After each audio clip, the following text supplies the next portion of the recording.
Crossover. Oh, killer crossover. Just crossover. It just crossed him over and danced him. Another victim to the crossovers. Cross him up and sit him down.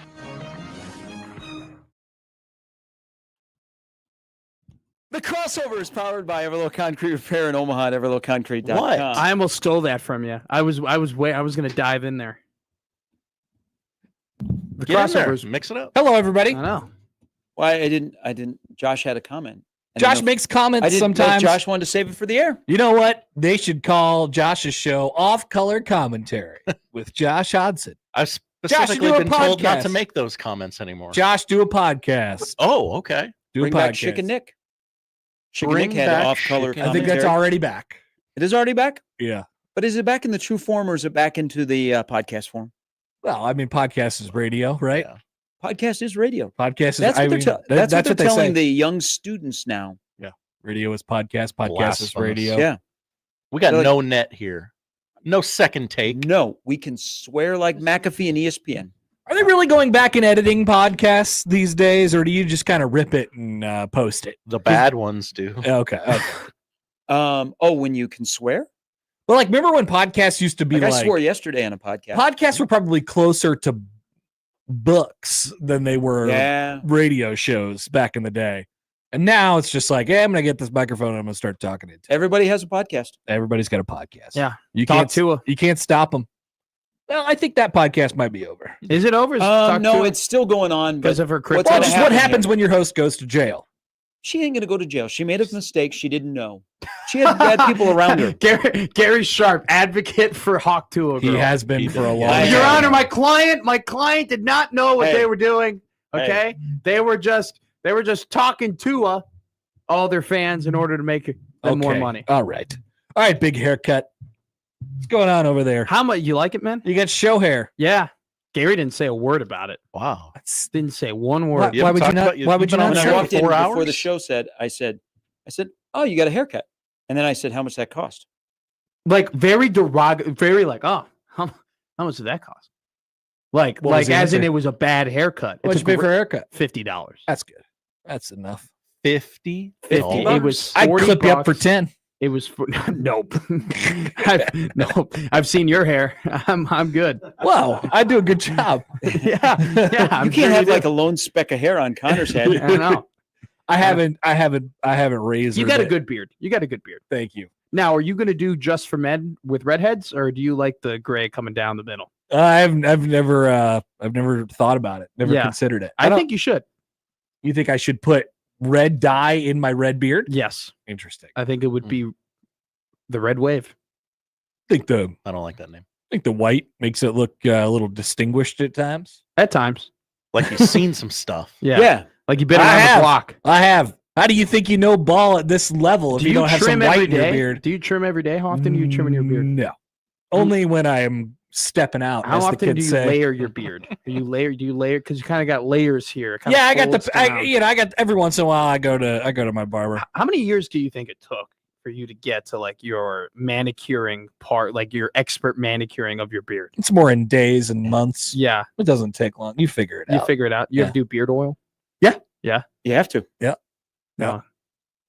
That's great. I just want to know about the beard. That is, you could grow one. You look like you got some shadow. I got a good Latin beard. I can't get it puffy, but I look like I'm a mariachi at times when I have the beard going. That's okay. It's a nice little stubble. Nice little, like I'm back in Calle Ocho in Miami. Charles says Gary did swear in a podcast yesterday. I heard it. Wow. Yeah. Which one? Which word? Average Joe Sports Show. Which word did you say? I may have dropped the F-bomb. Oh! That's the big one. The money one. That's the big one. What? Now, you only get one of those every once in a while. Yeah. So I don't make it a priority. Yeah. I'm probably once every 3 or 4 months. Yeah, you got to really feel it.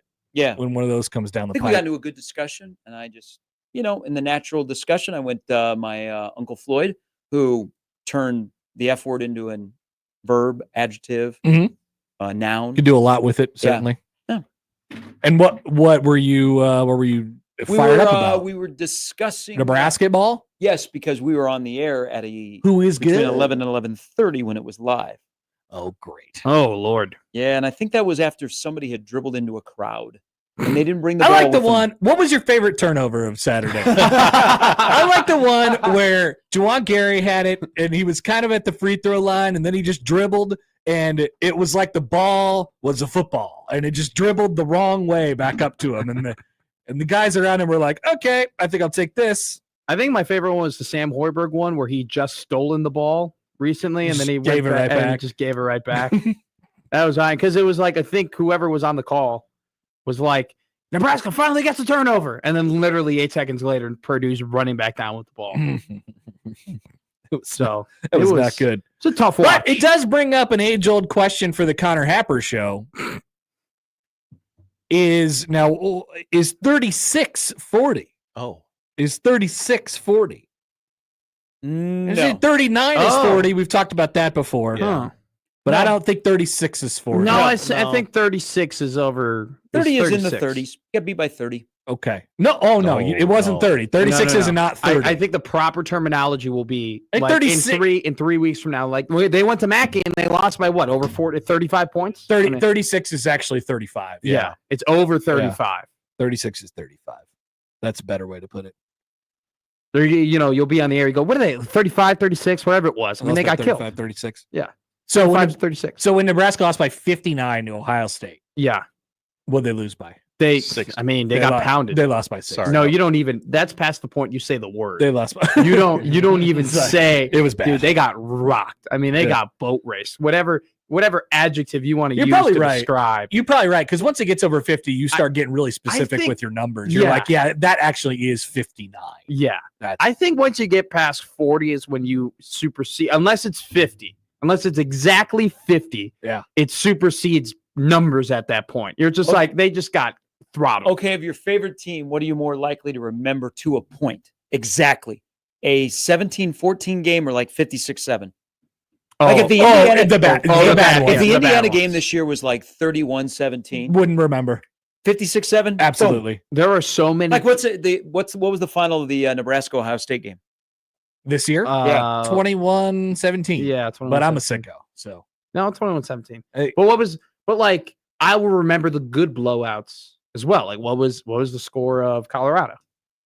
28-10. Yeah, like I'll never forget that score. 28-10. You'll never Was that forget technically a that. blowout or is it just a ass beat? That was just a beating. It really should have. It really should have been like 42-0. Hey, are you really going to You get know? upset I- over it since right I now? know- Are we really I gonna am talk about- angry. Are we really It going to should've talk been- about week 2 scores? Just think about the discourse. If they would have beaten them 42-0. Yeah.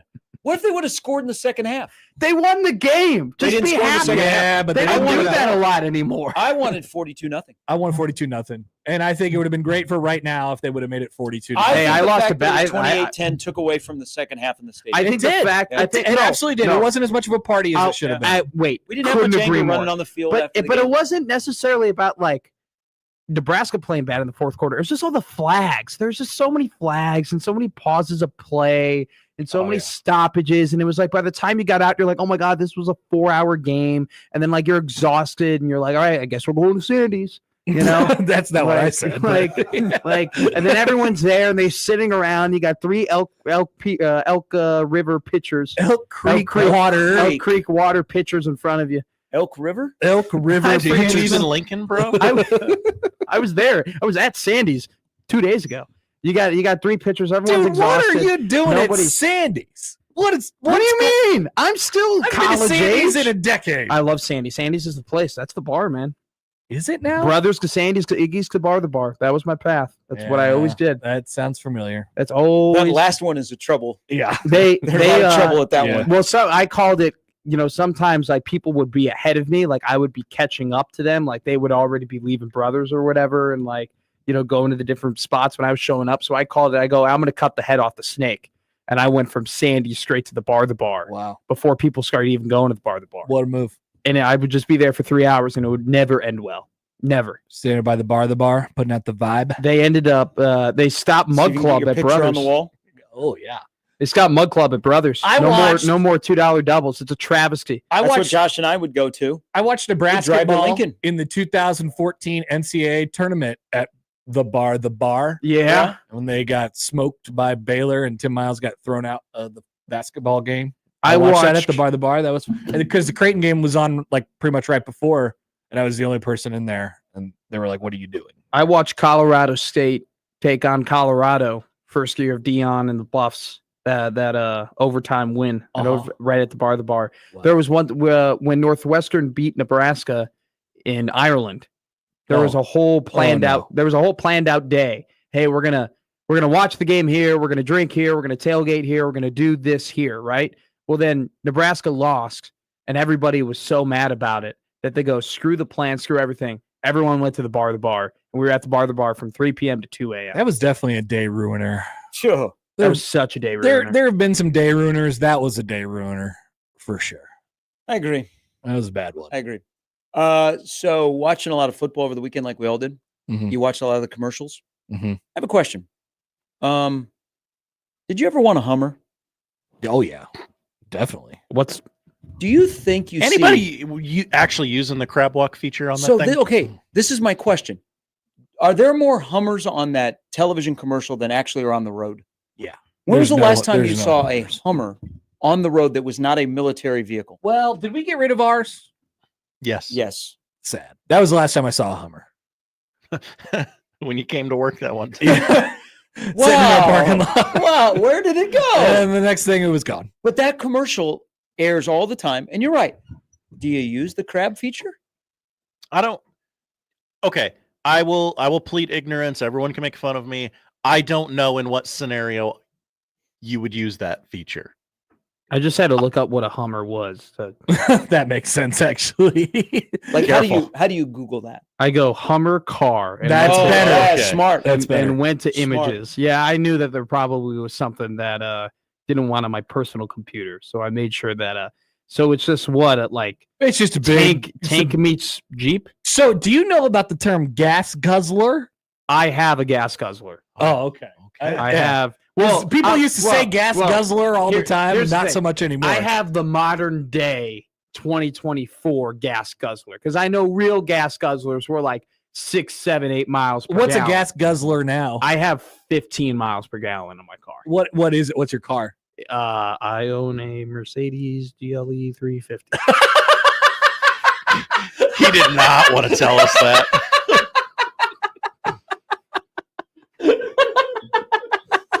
It's red. It takes 15 miles a gallon. I have to buy premium gas. Yeah, you do. in order to fill it. So You my need winter tires gas- too. Yeah, so I had to pay $1,000 Got for the chains all on? brand new tires. Yep. And so when people are like, "Oh my God, gas is cheap," I'm like, "Yeah, for you. For me, it's a little different. You know, parents worked I really. bet they got an EV model of that nowadays. Why don't you look into that? Parents worked really, really hard, and they're like, To secure the loan and pay it? well, they paid it all off, and they're like, "This is yours," but I have to pay all the repairs. So all the repairs I pay. Oh, So and it gets expensive. That doesn't still. and the gas. Josh has got a question for you. I have so many. So yeah, You good? but 15 miles to the gallon. You just parking that thing on the downtown streets of Omaha? No. I have a gated. Okay. Best Josh, keep possible going. It gets answer. better. It's better. I have a gated. Yes, I actually pay a premium to make sure that it isn't a gated parking lot. It's not Good job crime by town. you. I would never Okay. park that thing out in the open in crime town. No, you I'm wouldn't. going to ask the question I asked when I walked into this room today. Where's our Keurig? Great question. So, Tuesday is the 14th. Wednesday is the 15th. It will be here on the 16th. Wow. Why don't you just sell Look at your you, gas Josh. Ask That's a what lot you of shall power. receive. You want anything else? Well, I got to pay for everything now. I got to pay for lunch at the Drover, lunch at Hop 30. Got to pay for a Keurig. I mean, there's not. I'm just a pinball here. I'm It just a happened- pinata. Well, it Anybody wants anything, Like I it got to happened pay to me for. when it. I started here. I had to pay like the rookie lunch. There's an initiation. Connor When has been Happer here when 3 Happer years, and I he go had to the pay? casino, I'm gonna have to ante up for him. I'm gonna have to put $100 on the blackjack table for him to play. I don't play poker. I only want the Keurig because you promised it when you got here. You a slot guy? Well, I can be. It certainly can be. Hey, I'll tell you this. I'm pretty much posted up at the blackjack table. You can ask Sharpie. I'm on a heater right now. Well, I am on. now you're an not. absolute- Congratulations. You just said it out I'm loud. on a. I've made, dude. Why I would went you 5-0 say this week. something Shout out, Brian Edwards. If Brian Edwards came here in person from Vegas, I'd give him a kiss on the forehead. I mean, his picks this week were stellar. Tell that himself. There you go. But yeah, I got to pay for everything. I'm Why just don't you everybody's. I'm everybody's punching why don't bag. you You know, just- the new guy. You know, he can get us a Keurig. You know, You, Well, I was feeling you bad. volunteered this. I did. That was my fault. That was and my I was feeling bad for you until you said that your parents paid for your car. Yeah, now that's going to be another thing. Hey, what's that That's a everyone- very my- normal What's the thing. allowance you get from them? I don't get, dude. I pay them. It's not allowance. No, but I mean, they get a little bit of my cheddar. You know, they take a little from me. Hey, sorry, I just got to go to Chicoche. Oh, sorry, I gotta go to Nails. I don't even know these things he's saying. What Yeah. is Is that a town nails? in You gotta, western gotta, Nebraska? you gotta. Oh, get your nails, Nails done. I gotta go to My little nails. sister. My little sister's like, hey, I got a practice or I got an event for dance this week. Can you send me $40 for nails? Are you really doing that? I sent her $40, yeah, so she can get her nails done. Wow, this is amazing. Yeah, I got to pay back, man. I played hockey for 15 years. There's a lot of money and a lot of debt that I'm in that I have to pay back Many to this family. many people writing into this crossover asking the guy with the air mattress is riding around in a Mercedes. Why don't you take your gas guzzler and you trim it down a little bit, and then all of a sudden we show up tomorrow and there's a Keurig, and then we show up and there's a. By the way, I coughed up. I spent, dude, I'm Nebraska Furniture Mart. I got an NFM card. as you do. I came in yesterday though, dude. My pad, it's gonna be a bachelor pad, dude. It's gonna be incredible. 2 couches, a platform, 250-inch screen TVs. We're getting a high table with bar stools. What the hell happened to you? You were considering buying an air mattress not 7 days ago.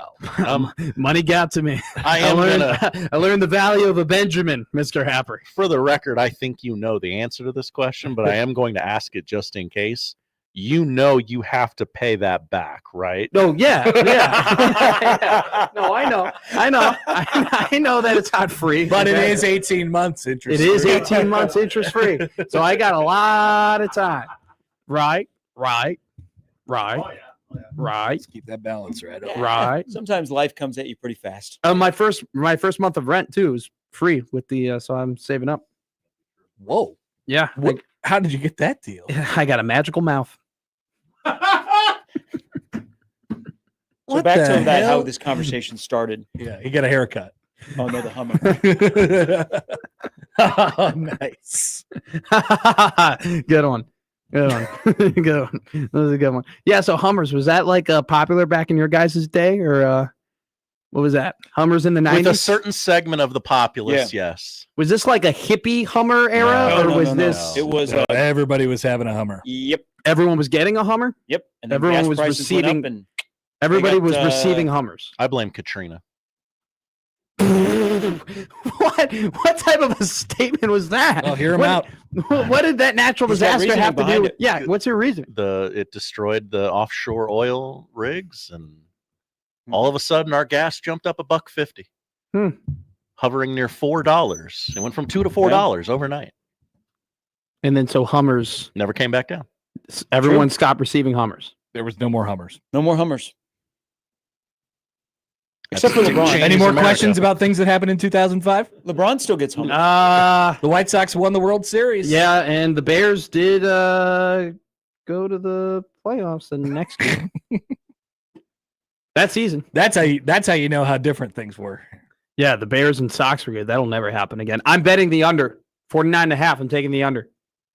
I'm hammering the under. I might put 4 dimes on the under For the Bears next year. for the Sox. Better not impede us Oh. getting a Keurig. I was just waiting. I was waiting for the Pacoda projections to come out. That's got to be soon. yes, right? Yeah. because Bet MGM was the first to come out with win totals and props. Yeah, I saw circuit. Yeah. Shop Bears over the weekend. Sasaki's got to sign though before they can fully do all that stuff yet.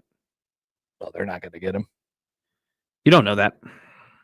I'm pretty sure. I'm pretty sure they're not White in the Sox? market. No, the Cubs. I don't Oh. think the Cubs are going to get him. It's right now. It's Yankees or Blue Jays. I just think the Pacoda projections are probably Might be a going team to called say the that the Dodgers. Royals are going to win Padres are in it too. 75 games this year, and I'm going to say I can see that. Who? Royals? Yeah, and Yeah. but then I'm gonna get offended. So I'll go through the whole thing. I'll get mildly offended for a little bit, and then I'll say, you know what? They're probably right. For They the they overperformed last Right. year. They won what, Right. 86 games. Right. It's like, yeah, For the- 75 seems For the third straight year, the Cubs are going to be projected to win the Central, and they're just not going to win the Central. It's an easy division. Maybe this year. I had The him winning Central the looks Central different. last year. Is this The the year Central is- that people finally stop doubting the Milwaukee Brewers? Yes, because I think there's reasons to. Well, that's what we thought last year. The Cardinals They've don't lost some seem pitchers. interested in trying. Yeah. If the Cubs Oh, can't the do it Cardinals. this year, I need the Cubs to be great, while the Cardinals are bad. That would be fun. That would be great for just one season. It would be Just Lord, I like the Cardinals 1 being year. bad, but Let's see those attendance numbers. I can't stand. no, they'll never go down because it's a great baseball town. Oh yeah, just ask them. best fans in the sport. Who? St. Louis? best fans in baseball. Yeah. By far, I think they put it on the stadium. Yep. Through these gates, past the best fans in There's a whole baseball. Twitter account dedicated to it. Have you guys been in that stadium? I hear it's quite delightful. It's nice. I love what they did with the outside. Like they have basically a city. Yep. Old Across the Bush, street. new Bush, it's all the Yeah. same. Cardinals still play there. Big Bush, little Bush. Yep. It's all the same. Well, one's 16 ounces, the other's 12. You know, I think they're going to redo the. I'm hoping they redo the beers at Wrigley because they give you 24-ounce beers and they make you pay $20 for it. But I think there's some real movement toward them going back to 12-ounce beers. Hey, speaking of beers at baseball games, what do you guys? Let me just float this out here real quick. Yeah, go ahead. What do you guys think of getting a beer in a baseball bat? Yes, At I a- love it. I've done it. What do you guys think of getting a beer at a baseball game out of a bat at a local baseball facility? Yes. I like the idea of it. Seems like it would be very cumbersome. You're sitting to- there. It's the So first I- Big Ten series of the year, March 26th, and all of a sudden you get a beer and a baseball bat. I will No, say that it's would be cool. It's a little awkward because if you're when you're holding it and you go and you drink it too quick, if you flip your wrist Yeah. too quickly, the Yeah. front of the bat could hit the person sitting in You're like, front of yep, you. check swing. Yes, he did. Yeah. Like the Blackhawks have hockey Yeah, sticks. yeah, they have hockey sticks. Yeah, so I haven't Yeah. done a hockey stick, but I did do a baseball bat. The problem with the baseball bat is that you feel the need to chug it. You feel the need that you gotta hit this thing really hard, just because it's in like a souvenir type style They glass. put a cap. Sorry, a cap on it. But have you I just stick with the boot. I'll drink beer out of a boot. They don't sell the boots at the baseball games. I know. Maybe at the I think they rodeo. should. at the German places? Yes, they do. Das Boots. You Yes. probably haven't experienced any of our local establishments with the boots. I have not, dude. I need an Irish bar.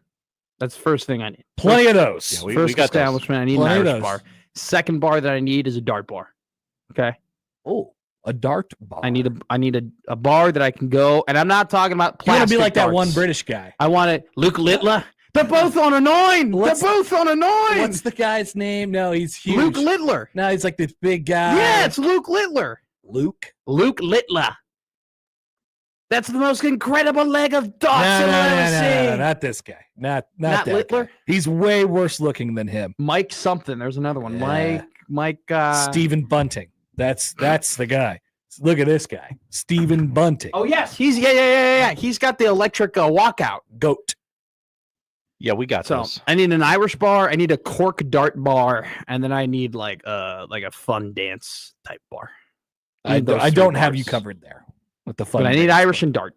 No, they closed my fun dance bar. Go on. Which was? They just did. I was back in the day. Guitars and Cadillacs. It's reopening. I know. have you Now, heard? Guitars and Cadillacs is coming back, Yeah. and I'm fired up for it. Okay. Oh, you want to go together?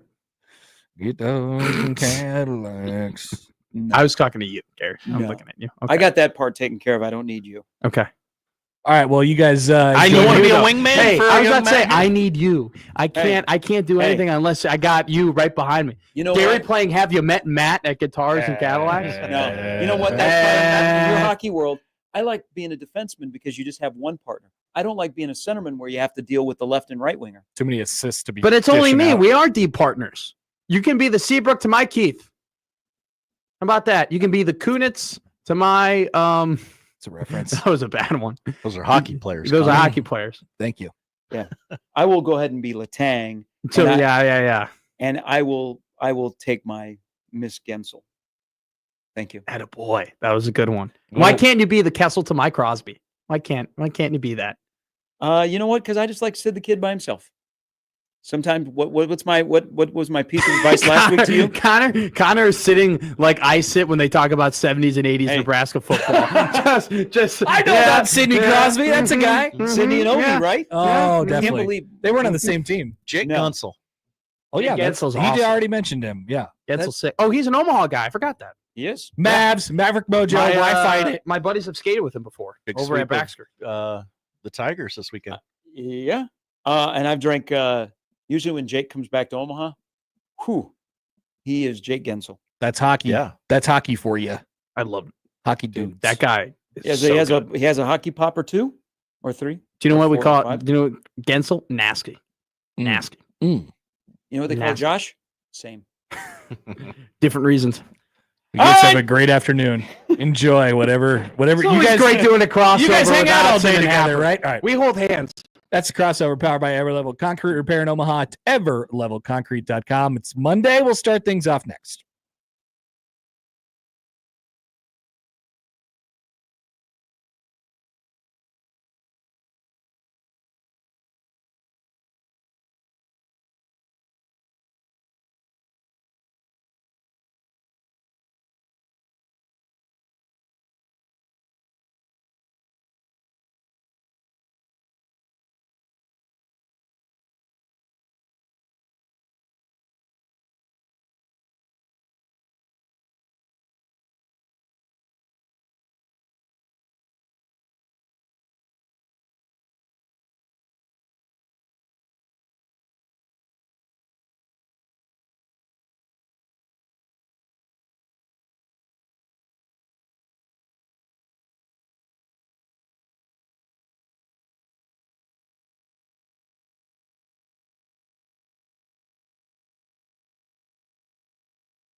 It's the Connor Happer Show.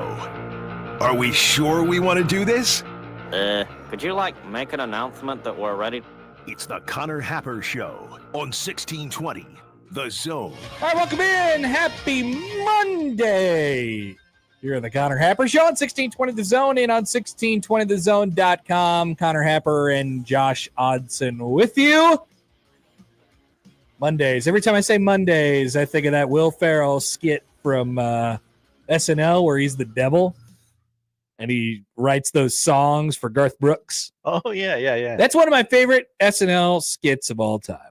I'm very excited for we often bash long multi-part docu-series We do. on this show. 4-part docu-series on SNL coming out later this week. Okay. Will Connor Happer watch? Probably not. Probably but not. I'm excited for it. There's too much sports. Yeah. Too many NFL playoff games. Josh. Connor. I shudder at what the grunt will sound like when we grunt the slate this week and I tell you that the game is between the Baltimore Ravens and the Buffalo Bills. I don't even want to know. We might get fined. It might be disgusting. So, peek behind the curtain. I thought about this briefly when my head hit the pillow last night. It actually kept me awake. I have to do something special. I do. I have an idea of where I want to go with the grunt. I'm not going to do it here. This is a grunt that's several days and really weeks, months in the making. Yeah. We got what we wanted. I'm not sure there's a championship round match that would equal a Bills-Ravens grunt. So you don't even think the AFC and the NFC title games are going to get as good of a grunt as Bills-Ravens? It's possible. Know. It's possible. The Chiefs need to start looking good. Well, hard to do with a 3-week layoff. That's a piece of it. Like the Chiefs aren't the Chiefs are way less fun of a watch this year. That doesn't mean it won't be exciting to watch. There will be a championship on the line. It will come down to the final 2 minutes. Yes. But when we're talking about the game and the caliber of the game and the quarterbacks and the matchup, we are in for some fun between the Bills and the Ravens. We'll talk about how we got there coming up today on the show. Some more NFL topics. You know, people often say, Josh, that time of possession is an underrated stat. Oh, okay. Sure. Yeah. You know who won the time of possession this weekend? I'll give you a list. The Texans, the Ravens, the Bills, the Eagles, and the Washington Football Commanders. Interesting. I notice a trend. Yes. 5 for 5. One team won it by a lot. And that was the team that everybody was trying to convince me was going to lose for some reason on Friday. What happened? The Bills had the ball for almost 42 minutes. Goo is right, Josh. Goo. And the Denver Broncos were smoked out of the playoffs. Remember when they were up 7-0, though? They were. Bo Nix, he threw that thing, and then it was pretty much over after that. Interesting. After the first X amount of plays were scripted, the Broncos had nothing. Super weird how that works. So we'll talk plenty about the NFL today on the show. Our guests, as normal on a Monday, Mike Schaefer will join the show. He's Minnesota Vikings play tonight in an NFL playoff game. Will they win the time of possession against the Los Angeles Rams?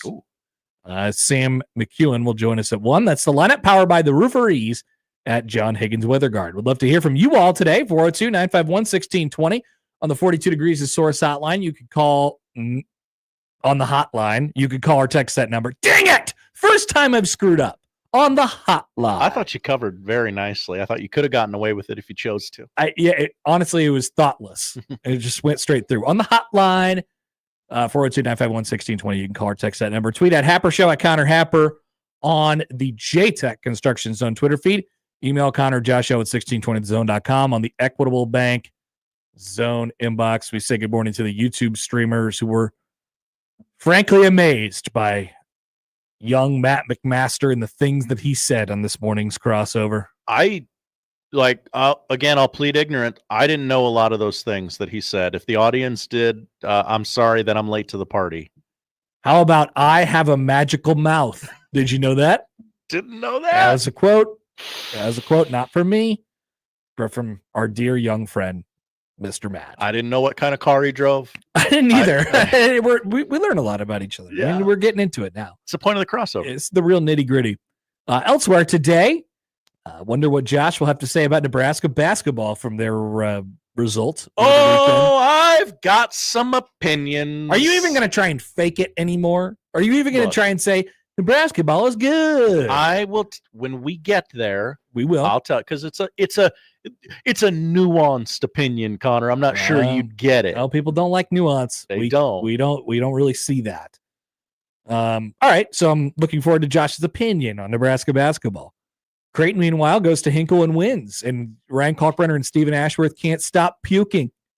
The puke boys, puke 1 and puke 2. I'm worried about those guys. They are, something is constantly wrong with them. Yeah, I don't. Not a basketball opinion. Like, get those guys right. Like, if we look back on Ryan Kalkbrenner's injury/illness history at Creighton, it would be abhorrent. You would laugh hysterically at the list of things. Mono, he missed 6 games due to mono. Puke. That other thing that we don't talk about. The other thing that we don't talk about, which we'll probably talk about at like the end of the year or something like that, but we don't talk about it. Oh, yeah. It's going to be a good April show when we finally get to talk about that thing. Should we set a date for it? Put it in the calendar. It's like whenever Creighton gets eliminated, we immediately talk about Ryan Kalkbrenner and what happened to him. Yeah. Even though everybody probably knows by now, but it would be fun to talk about. Like I said, we'll jump into the NFL. I have some big picture takeaways from what happened over the weekend. Time of possession probably factors into it a little bit. Captain Jack. He sends Ohio State to the national championship game. Ohio State was looking a little pants poopy, and then Captain Jack arrived. That's their brand. Yeah. Did you know he was roommates? They were roommates. He was roommates with Quinn. Broadcasters love that nugget. We do. It's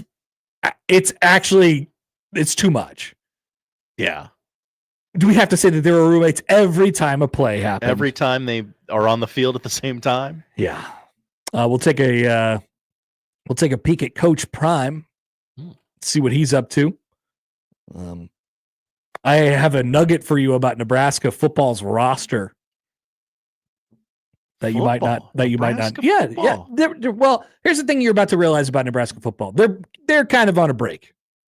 The portal is they don't have a game for another 8 months. There's that part of it. But I did realize that the portal has slowed. Like, school is starting up again next week, I guess, which is way late. They're not in school. No, the kids are not back at school for another week. It's January 13th. So there is still the whole school piece. You have to be at school to play and participate in football. They go back to school on MLK Day. So there's, it might be next Tuesday. It's gonna be Tuesday. Yeah. So there's, it's slowing down. This is we're in a bit of a dead zone right now for Nebraska football. I'm not mad at it. We could all use some space and distance from all of this. And we'll ask yet again, Maverick Mojo, why fight it? You can't. Why would you? That will be our question, or one of them, on the show today. Welcome, everybody. We have many things that we'd like to get into, and we will start off with that next. Why don't we start with a little Ohio State? Ohio State and Notre Dame is your national championship game. Is it a big meteor national championship?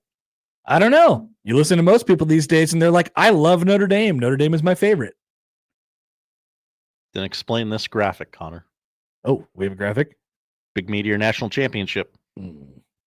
I cannot speak for that graphic. That graphic has a mind of its own, apparently. We'll take a look at that and how we ended up there with the playoff and everything else. Hey, thanks for joining us here on a Monday. Many things to get through today as we start things off next on 1620 The Zone.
right, Josh Odson has a claim. Oh, He says we know ball. Why do you say do we not this? know ball, Connor? Show your work, Josh. Why do we know ball? Oh gosh, I don't know. Maybe because we correctly predicted That all the better teams. the winners of every CFP game. Told you Texas would struggle in the red zone, and that turned out to be the difference in the game. They roundly mocked us for picking the Bills to win. I don't know what happened with that. America got sideways on that one. I'm not even going to take credit for that. I just feel like we were there to straighten people out. Told you who'd win most of the playoff games. We know ball. Told you who would win the basketball games and who would not win the basketball games. I don't know that I predicted Nebraska to lose by 40 in basketball. It doesn't matter by how many points. I don't know that I predicted Nebraska to lose. I don't know. I don't think I predicted. I also don't think I predicted Creighton, for the record. Wow. But I talked about how scary it is to play in each of those buildings in the fine state of Indiana. House of Horrors. Yeah, not good. So getting a lot of this sent my direction at the moment. Don't know. I don't know what's going on here. Okay. I'm terrified. It's a screenshot of an email from Nebraska basketball. The program sends out emails? They, like to people who have tickets. Okay. And they're like, hey, here's what you could look forward to. Sure. Okay. Yeah. So Nebraska basketball plays a home game on Thursday against Rutgers. Mm-hmm. And it will be ladies' night at the Vault. Okay. Where they will be serving sangria. Women love sangria, am I right? There will be a Fred Hoiberg air freshener with his head on it that you could get. It's a giveaway.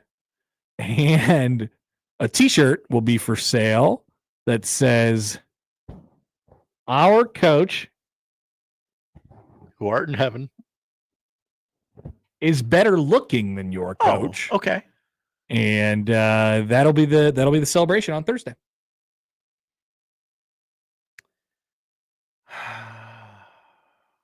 So many follow-up questions. Which way to go? I assume Fred knows about this? I would also assume that. I would think in order for this to be cleared that Fred has been notified. Now, do you think they said, "Hey, Fred, we're going to do this. We're going to give away an air freshener with your face on it"? I assume his reaction is, "Yeah, sure, what the hell? I don't care. I got basketball to coach." I would like to have the Fred Hoiberg air freshener, if we're being completely honest. I'd like to know what it looks and smells like. I mean, it just looks like his face. I don't know what it smells like. This is Fred, a huge story. Fred loves his wine. His wine. And it's ladies' night. He strikes me as a guy that smells like clean laundry. Linens? Yeah. Does Fred Hoiberg smell like linens? Fresh linens. First poll question of the week. It's a good start. So that one's up at Happer Show, or will be up here momentarily. Josh says this is and I quote, "This is a huge story." It is. This has unfortunately derailed the show. I am stuck on this. All right. I will think about I don't care about what has happened, which is a lot of what today's show is going to be. Mm-hmm. I care about this. Okay. Because this is hilarious. Well, it's a developing story, and we'll keep our eyes on it. Do you think we can get our hands on one before Thursday? We have connections. We do. Maybe just a description of the scent. I could reach out for that. I could ask. I could ask for that. Break a story. I mean, you know what? Let me send a text right now. let me send it. Let me send a text to a person who would know. Okay. I love how connected you are. Well, it's with this specific thing. I'm actually extremely connected. Okay. I would call myself a little too close to the situation. That's great for this show. No, I don't know. Great position. I don't know if it is because because they're going to take some. They're going to take some heat for this one. No, this is a great promotion. Oh, it is. Okay, good. I'm glad you said. No, this is a great promotion. This is a good promotion. Fred Hoiberg, an attractive man. Yes. Ladies' night, kind of a weird promotion. I didn't know where we were going at first with the ladies' night and the sangria. It sounded like something that would take place in like 1997. But then we got to like the funny and entertaining parts of this promotion with the T-shirt and the air freshener. Chris writes in, whose face air freshener would you want? This is also a great follow-up question. Fred is honestly a great place to start. Yeah. Great place to start. I like it. I like what they're doing. I like what they're doing here. What do you think a Bob Devaney air freshener smells like? I think you know. I think you know. I would like my home to smell like that. It oftentimes does. All right, I've sent a text. What does the Hoiberg air freshener smell like? Platcat writes in. Hi, Platcat. What would a Happer air freshener smell like? Josh, you would know better than almost anyone on planet Earth what I smell like. What's a good... Or you're really not trying to catch what the person actually smells like. You're trying to catch the essence of the man. Yeah. Right? Yeah. So what is it? What is if you could bottle me up in a smell, what would it be? I'm gonna say an answer, and everyone's gonna go, "Wow, what an insult!" Uh-huh. I do not mean it as an insult, Uh-huh. and I mean that. Beef and cheese, Like in a good way, beef and cheese. Yeah. Like I smell like a Philly cheesesteak. Yes. Yes. Like, what are our best beef and cheese aromas? It's a little too. I think it's a little too oily. You know, Okay. I don't want to smell. I don't want to smell like I've been dipped in a deep fryer. You know what I mean? No. I don't want to smell like that. I mean, you own a meat slicer. You slice meat and cheese in those. I get it. I look like cheese. I look like cheese. I am cheese. I look like I love cheese. Charles asks, "What does a bad food take smell like?" I don't have those, so I wouldn't know. I would not know. So I found the tweet for one of these, the email. I assume that you read. It's a screenshot. I don't know. I don't know. I hope it's. I think it's real. But if it's not real, then my text that I just sent won't make any sense to the person who received it. One of the replies is, "I think we should host a guard the shooter night where our defense locates the best shooter on each team and face guards." That's just the comments. That's just what the people are saying. Okay. Text from the 402. Hi, 402. I was going to say that the Happer air freshener smells like cold cuts and farts. So Josh hit it right on the nail, right in the head. Thank you for keeping any mention of fart out of the equation. Well, I mean, I appreciate that. Why be so crass? I appreciate that. All right.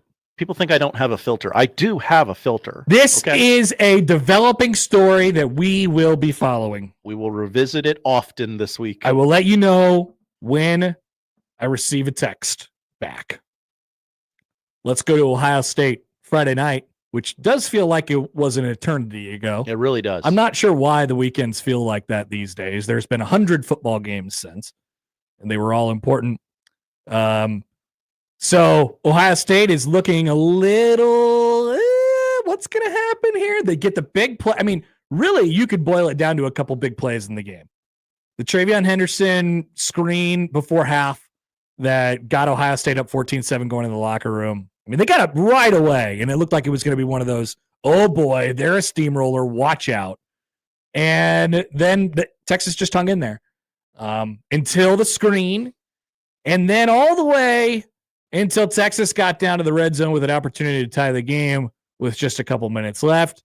And then, Josh, are we ready for this? Ready. This happened in Arlington. Pressure comes. Sawyer knocked it out and picks it up. Jack Sawyer headed down the sidelines. Ohio State scoop and score and dagger from 82 yards. during that? That is exactly what I was thinking, Connor. All right, because I could see that something grabbed your attention during the middle of that. Somebody was clearly clapping. You have to be wearing headphones to hear that. You will not be able to hear that just if you're in your car listening to the radio. That was Captain Jack Sawyer. And as Charles writes in, can you imagine the Gus call on that?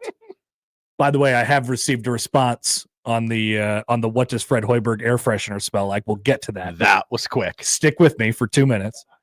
That just gives me another reason to play this. Warren looking, and it's intercepted at the goal line. Unbelievable.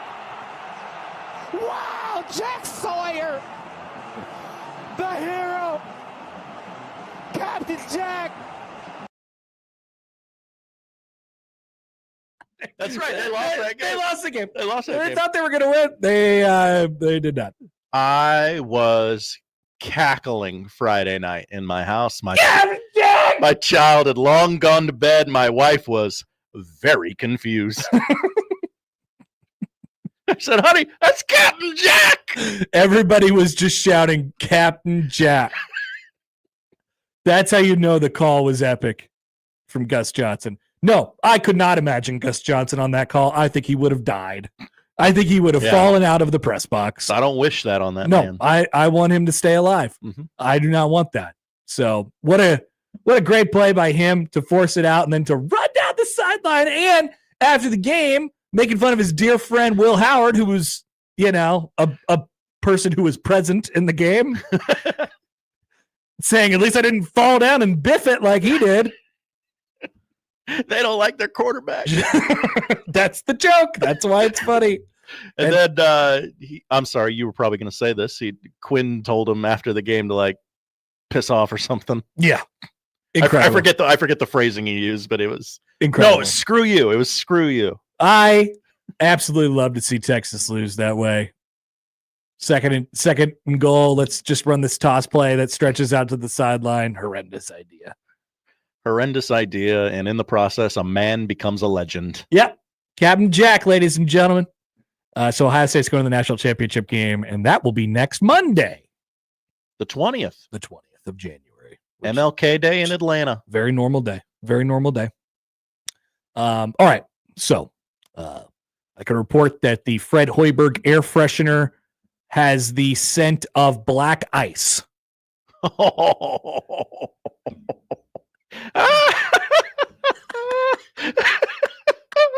The funniest possible option because, and as I'm that's sure, the one that I would have picked. I love black. If I was ever going to buy one of those tree air fresheners, I want it to say black ice.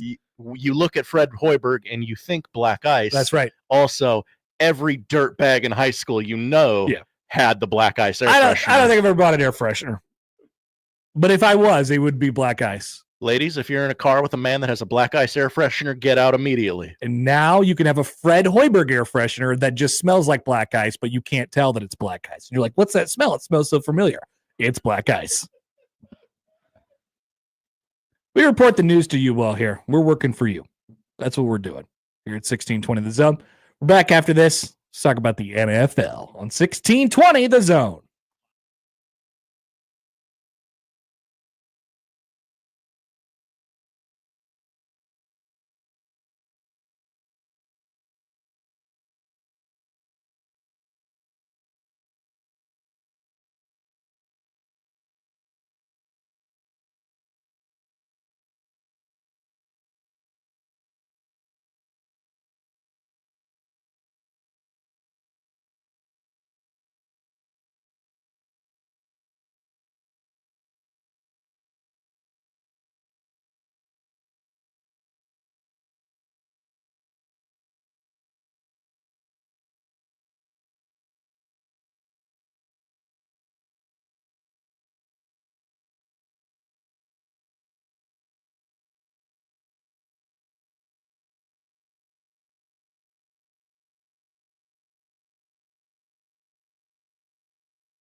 Let's get back to the Connor Happer Show on 1620 The Zone. All right, welcome back. Hope you enjoyed your weekend. It's Monday on the Connor Happer Show on 1620 The Zone and on 1620thezone.com. The countdown is on. People love counting down on this station. The countdown is on. How many days till college football? Long.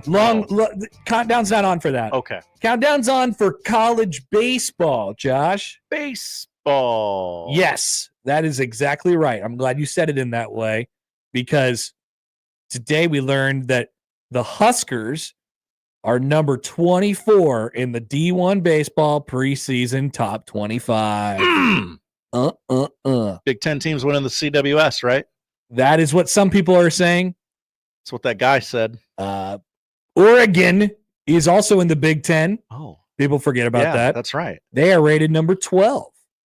Do Nebraska and Oregon, are they scheduled to play each other this year? What time is that mega series? They will not be near each other until they get to Omaha for the Big Ten baseball tournament, assuming they both make it. Omaha.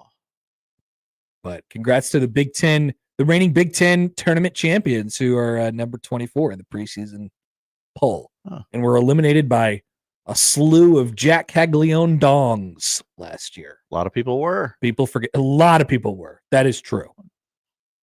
Nebraska also scheduled to take on the number 3 team in the country this year, the number 7 team in the country this year, not the number 12 team in the country, even though they're in their conference, and the number 16 team in the country this year. That is LSU, Oregon State, and Vanderbilt. Whoa. Yeah, Nebraska. Okay. They got some stuff going in the schedule this year. I like that. I like a team who's like, you know what? I want to get ready for May. It would be the month of May. I'm sure you're wondering who's number 1 in the Division 1 in the D1 baseball preseason top 25. Who's number 1, Connor? Thank you for asking, Josh. That's Texas A&M. The Aggies take the number 1 spot. Who's their skipper? Michael Early. That's not who it was that one time. That is correct. Was that at the end of last season or 2 seasons ago? That was at the end of last season. You got it. It was 6 months ago. Feels like forever. 6 months. That's it. Okay. It's 7. Right? Yeah. Texas A&M takes home the number 1 spot. They brought after that coach who apparently shall not be named, Jim Schlossnagel. That's it. Left to Texas. Everybody who went into the transfer portal got out of the transfer portal, went back to Texas A&M, like one of your preseason All-Americans. I'm not ready for that list yet. Preseason All-American Jace Laviolette, who Josh claimed was 42 years old today, even though he was just a freshman last year. I won't apologize. I don't care. Aren't we ready for college baseball, folks? It's right around the corner. I'm ready for a lot of the things that come with college baseball. Warmer weather. Beer.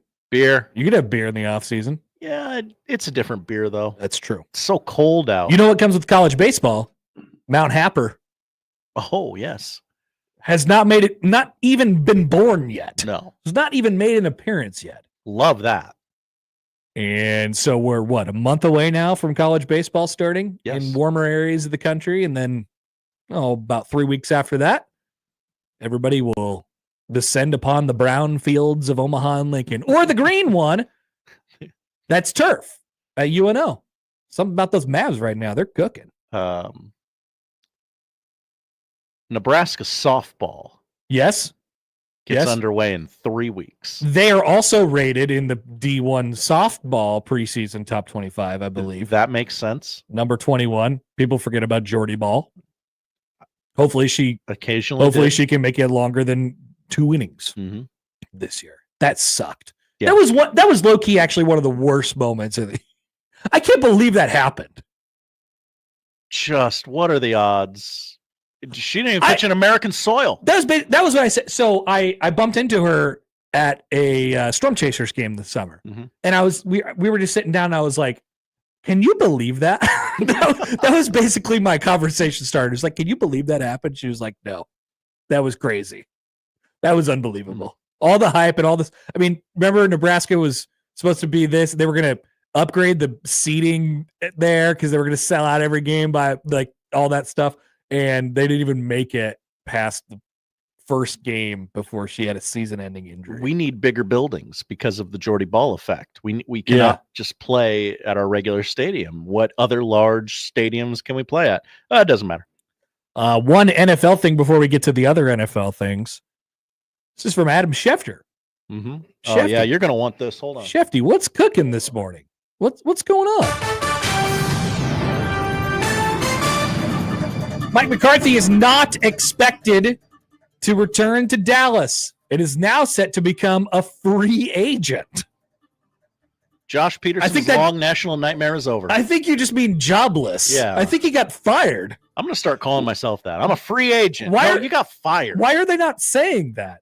The two sides engaged in no discussions about a new deal, and McCarthy is expected to be a candidate in Chicago and New Orleans. Yes. Oh. I forgot. There was another Cowboys fan looming. They're always lurking. Jimmy's excited. Jimmy just comes in and says, yes, I'd like to throw my full support behind this. Yeah. Probably one of those best for both sides to move on type of things. Once again, what is the wording on this? Mike McCarthy is not expected to return to Dallas and is now set to become a free agent. That's Schefter. So, clearly he's in the bag for these guys. Yeah, friends with everybody. Yeah. I suppose whichever way you want to do it, but he's not coming back to be the Dallas coach, and he's not going to be employed by anybody. No, for the next several days at least. I mean, I'm sure the Bears will be happy to pick him up, which they will. A different NFL insider, Tom Pelissero. Yeah, sure, whatever, doesn't matter. But I do appreciate you knowing these things. Mike McCarthy is out as Cowboys coach. Also true. Yes. Also true. So what will the Dallas Cowboys do for their head coach vacancy? Coach Prime. It has to be, right? That'll go swimmingly for both sides. Omaha on YouTube says Dion to Dallas. It's time. You think Dion would work in such a restrictive environment? No. I don't know, man. It's the Cowboys. Apparently, he really wants to work for the Raiders, and the Raiders are like, oh, no, thank you. So, yeah, that's something that we can talk about a little bit later on in the show. But Jura is allowing his landman fame has gotten to his head, and he has allowed Mike McCarthy to simply walk away as the Dallas Cowboys head coach. And many Dallas Cowboys fans, including Jimmy, maybe an afternoon show host here on this station, will rejoice. Now, this puts the Jimmy Johnson theory into play. Oh, where in the post game, what Jimmy Johnson theory? He had a stupid theory over the weekend after the Steelers got embarrassed in the playoffs again. Why don't the Steelers and Cowboys just trade coaches? What would that do? I don't know. The other guys on the booth were like, okay, so you think they have the same resume, but like the Steelers make the playoffs every year. The Cowboys don't. That's different. Yeah. Well, I mean, he's like, whatever. I don't the care, thing in guys. Pittsburgh right now is like, this is just stale. This is, it's just run its course. And honestly, I sometimes you do need to change up that way. Different voice. Like in college football, you would take making the playoff every year. I mean, it's different, but you would take, if you're a certain type of program, you would take winning 7, 8, 9 games every year. And you'd be like, you know what? We need to just hold on to this with dear life and then hope that we find the guy or whatever that puts us over the, of course, unless you're Nebraska and you're Bo Pelini. There you go. But that's a different thing. But generally, especially now in today's climate in college football, you're like, let's just hang on to this as long as we possibly can and try and give this coach all the tools necessary to be able to finally get over the hump. In the NFL, if you make the playoffs and are just, and you just get bounced, what is it now? 6 times in a row? 6 straight playoff losses for Pittsburgh. At least, yes. Yeah. Where it's just like, I don't know. This feels like we do need to shake it up a little bit. Everybody agrees that Mike Tomlin's good, right? I would say most people still agree with that. Sure. But I also agree with the idea that Pittsburgh probably wouldn't be bad to shake things up. Do you go back to the ever stale Mike McCarthy? The stalest of the stale? I'm sorry, the Steelers have only lost 5 consecutive playoff games. My apologies. All right. Yep. I already see people doing the Mike McCarthy thing. I just if you're Pittsburgh, it would be hard for me to fire Mike Tomlin or let Mike Tomlin leave.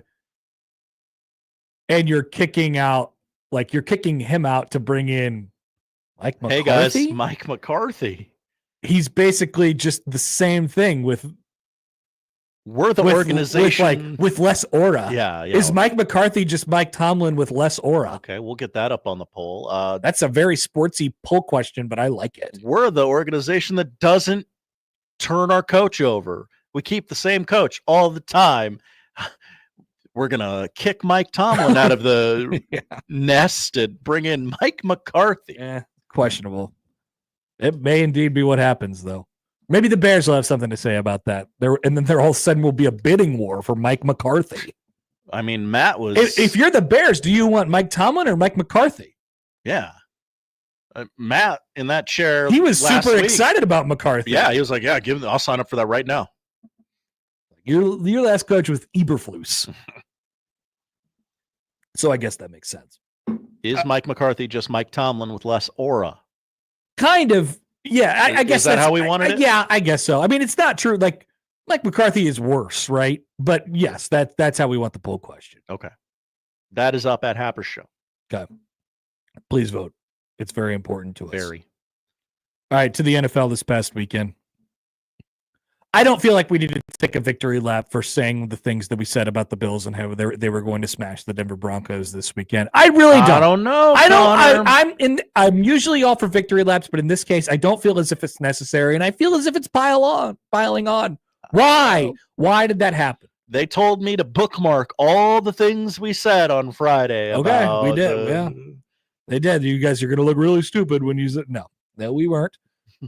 The Bills possessed the ball for 41 minutes and 43 seconds in an NFL playoff game. Go! According to Andrew Mason out of Denver, I guess this is a stat from Pro Football Reference as well. The Broncos' time of possession on Sunday of 18 minutes and 17 seconds was their worst in any game, regular season or postseason, since at least 1983. They got bowled over. Has anybody been able to stop the Bills in the ground this year? Well, there's one team that I could think of, and they're playing them this weekend. This is going to be a titanic, colossal battle. I'm very, very excited for this game. But that team they're playing is 32nd in the league in pass defense. Josh Allen, good arm. Yeah. So there's some ins and outs that we need to. I mean, but look at the teams that we have left. I mean, and that was kind of the story of the weekend. I thought across the board, we had, you can literally see the difference in intensity when the NBA playoffs come around and you're like, this is the playoffs. This is just different. I'm familiar. It's not only that the crowds get bigger, it's like the players change. That's why the narratives change in the playoffs so much in the NBA. We're not friends anymore. I honestly think with these longer seasons and I could tell the difference. That wasn't the first time that I noticed it, but I thought we watched 5 brutal football games, brutal in a good way, right? Like brutally physical football games this weekend. The Kraken was louder. There's guys flying all over the place. There's people trying to get extra yards all over the place. I mean, I just thought those games were especially intense over the weekend, and that's playoff football. It changes. It's a little bit different. And then you look at the teams that we have left. You look at the teams that won on Wildcard weekend, or the teams that are sitting at home with buys. I mean, they have really, really good run games, physical and dominant run games, and that seems to be the way of the world right now. Every single team that won time of possession this weekend won the football game. The Texans possessed the football for 34 minutes and 25 seconds. The Ravens for nearly 40 minutes. The Bills for over 41 minutes. The Eagles for just over half, and the Commanders for over 35 minutes. So some of that, 35 to 25, like that doesn't seem like that big of a deal. But that's 10 more minutes where your defense is on the field and you're just allowing these long, long drives, and then you grab a turnover, like turnovers in time of possession, Josh. So we went from in football now, it just feels like this has always been the letter of the law to some extent. This has always been how football games are won.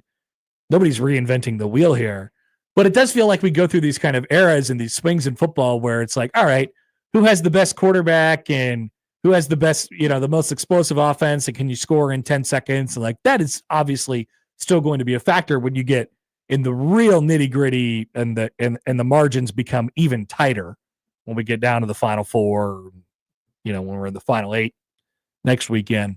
But really it does feel like the physical, time-possessing, mistake-free football team wins the football game right now. Once again, not reinventing the wheel, not new. No, but it feels like it's more consistent maybe than it's ever been. And I think there's something to that with the NFL. Are running games back? Yeah. Can I highlight? You want to talk about Derrick Henry now? No. Well, always, but Texans Chargers. The leading rusher was Joe Mixon, 106 yards. The Chargers' best runner had 26 yards. Yeah. Pay no attention to Ladd McConkey's nearly 200 yards. I told you that Ladd McConkey was going to score an anytime touchdown, and he still did, even though the Chargers did nothing on offense, and he still scored that 80-yard touchdown. Derrick Henry ran for 186 yards. The Steelers' best running back ran for 17 yards. Ouch. James Cook ran for 120 yards for the Bills. Bo Nix ran for 43. They need a running back. Eagles-Packers game was a little closer. Saquon Barkley, 119 yards compared to Josh Jacobs, 81 yards. Mm-hmm. And then last night was just kind of the weirdo game. Bucky Irving, 77 yards. We knew that game was going to be close. Yeah, in a loss. Jaden Daniels, 36 yards, your leading rusher for the Commanders. Yeah. So exception that proves the rule there. Yeah. And guess what happened in that game to be able to flip it? A turnover.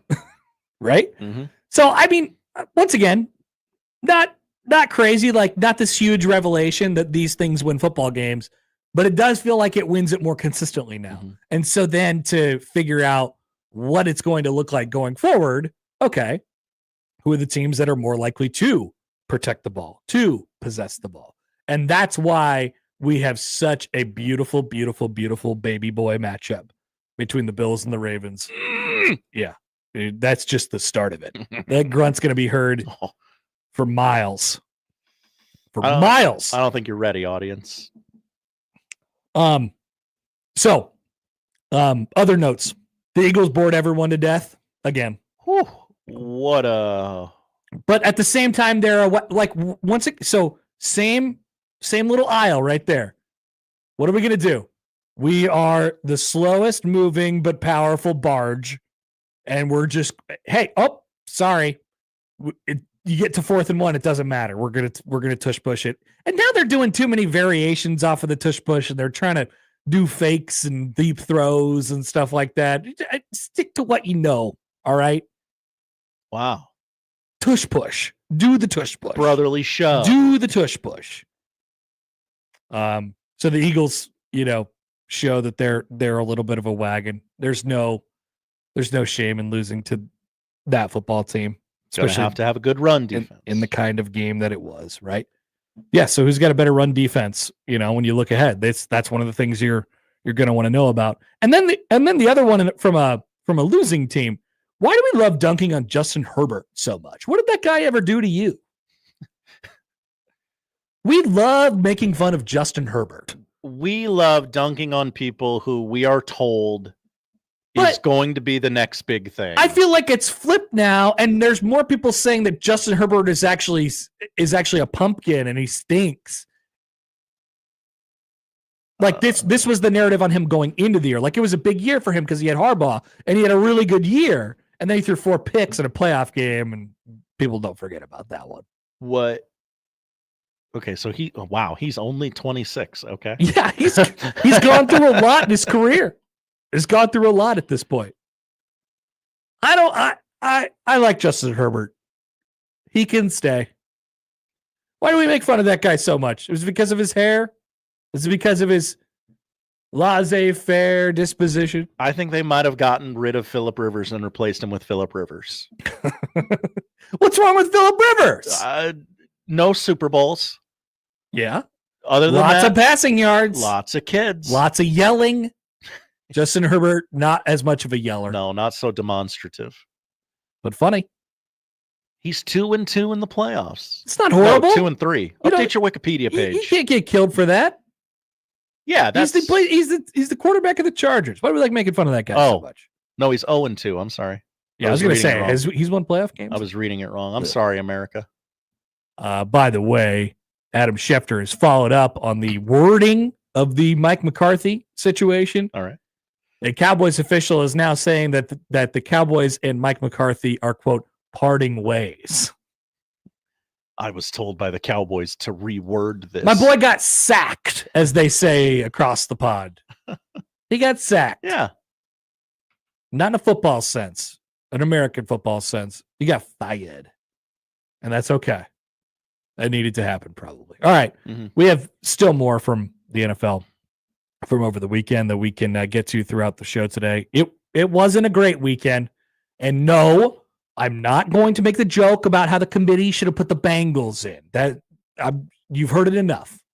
Oh, brother. You've made it enough. We've heard it enough. I'm not going to make the joke. Be funnier, America. I have another thing that America should be funnier about that I want to talk about a little bit later in the show I'm involving fantasy football punishments. I think fantasy football as a whole has jumped the shark. Okay, we can talk about that part too if you want.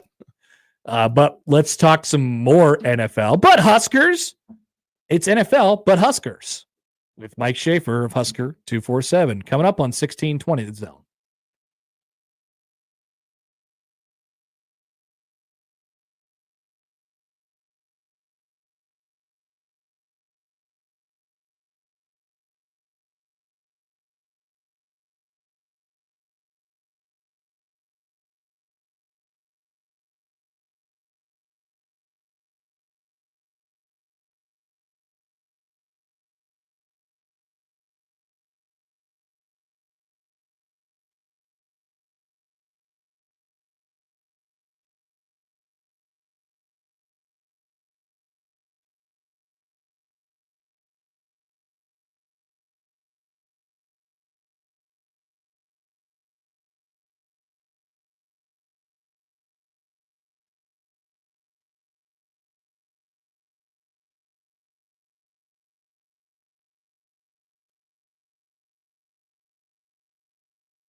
Here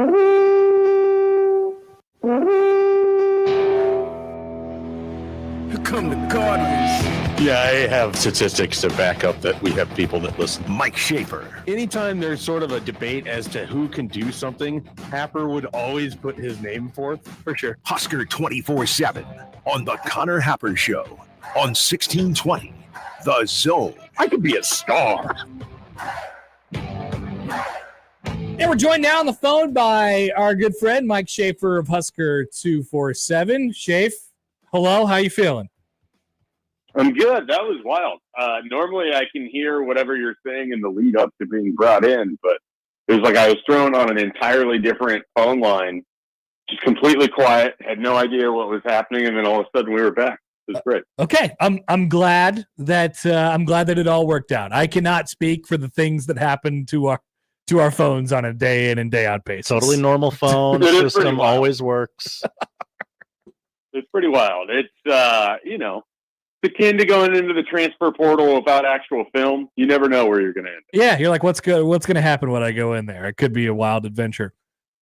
Speaking of a wild adventure, are you ready for? Have you come to terms with whatever happens tonight before it even happens? Well, I mean, there's really only two results, right? Like they win and they play another football game, or they lose and a fun season is completely over and devoid of any real, gainful nature of it. So there's that. Now, compared to last Monday, I feel better about the Vikings overall. Certainly having a week to come off of the loss to the Lions. I think they're the better team compared to the Rams. To me, it's a matter of if defensively they're able to get Matthew Stafford a little bit uncomfortable, which they did not do, and then they played in, I think, week 8.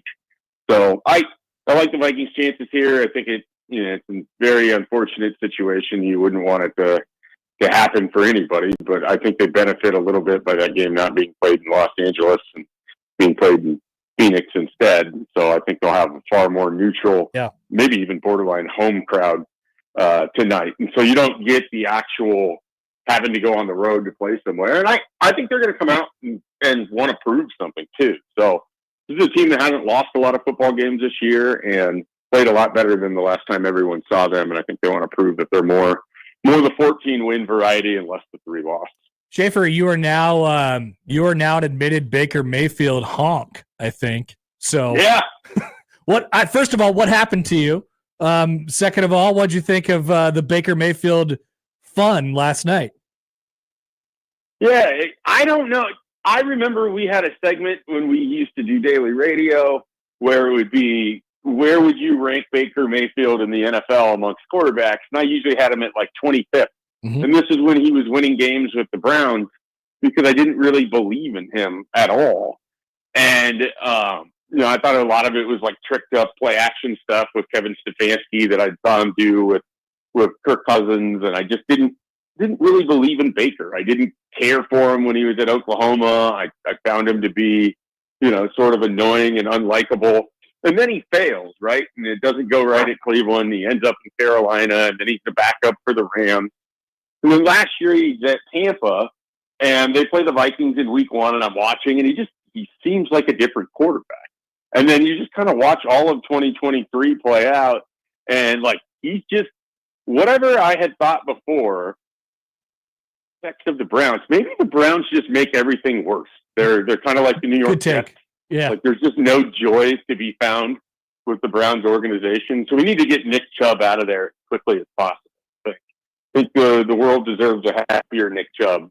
But I don't know what it was, but it flipped for me with Baker. Then you get to watch him with actual weapons, which I think is part of it. Because at Cleveland, he was throwing to, a bunch of average to below average wide receivers for the most part. You put him with Mike Evans, Chris Godwin, and you kind of just turn him loose. And every week he's sort of he's kind of like what Russell Wilson was for the Seahawks, where it's just sort of this insanity. And it kind of all comes together, and the offense is really talented. They're one of 2 teams that put up 500 points this year, and they blew that game last night. I mean, the Bucs should have won that football game. And what I hope more than anything is that's not the last time we see Levante David on the field. I mean, I don't know. Maybe that's already out there. I haven't seen that today, but that guy can still play football at such a high level, and I really hope that's not the last Levante David game we see in the NFL. Yeah, it's crazy because it's almost like we have to remind ourselves every year, oh, yeah, Levante David's still here, and he's still pretty much as good as he's always been, which is... He had a couple moments yesterday where, and they were highlighting him too, where it's just like, that guy has played a lot of football. He is, I think, 35, and he runs and acts on defense like he's 24. Totally. Like, it is his intuition and his just knowledge of football, his football IQ, it far surpasses almost any individual skill I think I've ever watched of a player that I've covered. Like, he is incredible. Everyone has a Levante David story that ever played with him at Nebraska. Everyone has a favorite Levante David moment. He, to me, in some ways, is more cherished than like a Sue, where Sue was just this individual wrecking ball. Like, it was just, you know, a bull in a china shop. Like, what Levante David did at Nebraska and has done in the NFL is like an art form. Like, it's just incredible. Yeah, it's almost like we have to cape up for him more just because he doesn't get the respect that he's probably... you have to. Yeah, I totally agree. But I think that's probably why we say, oh, yeah, Levante David. Like, we do that more often than we had to do with Sue, that's for sure. And part of it, again, just the physical presence. Levante is kind of an unassuming, quiet guy. Yep. Sue is out there on Twitter giving everyone real estate and financial advice now. It's just a wildly different personalities. Two incredible football players. In my mind, both are NFL Hall of Famers. I think they're both borderline, but I obviously biased and all. I think they both deserve it for what they've done in their time in the league. Although I did see there was this, and every time this happens on like Sunday Night Football, there's this weird conversation of why Levante David doesn't introduce himself as a linebacker from Nebraska, and he usually goes with like Fort Scott Community College, and people are weirdly offended by it. Yeah, I don't. Jared Allen used to say he went to culinary school. I don't know how the people of Idaho State feel about it, but I don't think we should put a lot of stock into I agree. into the introduction graphic. But that's just me. That's where I'm at on it. What do you think of Nebraska basketball allowing Purdue to make 19 threes on Sunday before the NFL festivities began? I think if it was a strategy, it was a poor choice. Agreed. You know, allowing 19 threes to be made seems like a good way to lose. I don't know. I mean, I've said this a few times. I go back to Sioux Falls, listening to Randy Bennett at St. Mary's talk about Nebraska's defense, and he was asked about it, and he basically said this, and I'm sure I've said this on this radio show, I've said it on a few, that it's not a difficult defense to beat if you're willing to make the extra pass. Teams like Iowa and Purdue are more than happy to kick the ball out against your double inside and work it around, and they have shooters. Like, shooters, plural. Like, it's never just one guy. There's multiple guys. And that's really tough for Nebraska. And sometimes they're so committed to doubling in the post, and they get so out in their rotations, there's nobody home. And then sometimes you just run against teams that can shoot. And Purdue was a combination of both. There was open threes. There was covered threes. They were just going to make shots. Iowa, it felt like Nebraska was kind of asleep at the wheel at times in the second half, or frustrated by other things. Purdue was the combination of they're good and you left them open too often. And so that, you know, sometimes you're just going to run into that. But Nebraska has to figure out how they can find success on the road while still playing their, you know, high energy defense and the trapping defense without getting caught out of position as much as they are. And some of it, you know, they're maximizing what they are. They're not an elite team defensively just because of traits. They were good defensively because they're long. They challenge you. They don't give up easy baskets inside. They make teams have to earn it. Well, teams have been able to earn it from three. You have to figure out how you're going to defend those as well as the teams, you know, inside. It's not like there was an Edie on the court for Purdue. They never felt like Purdue was like, you know what we're going to do? We're going to dump it inside and just try to power our way to the basket. They were all ball movement.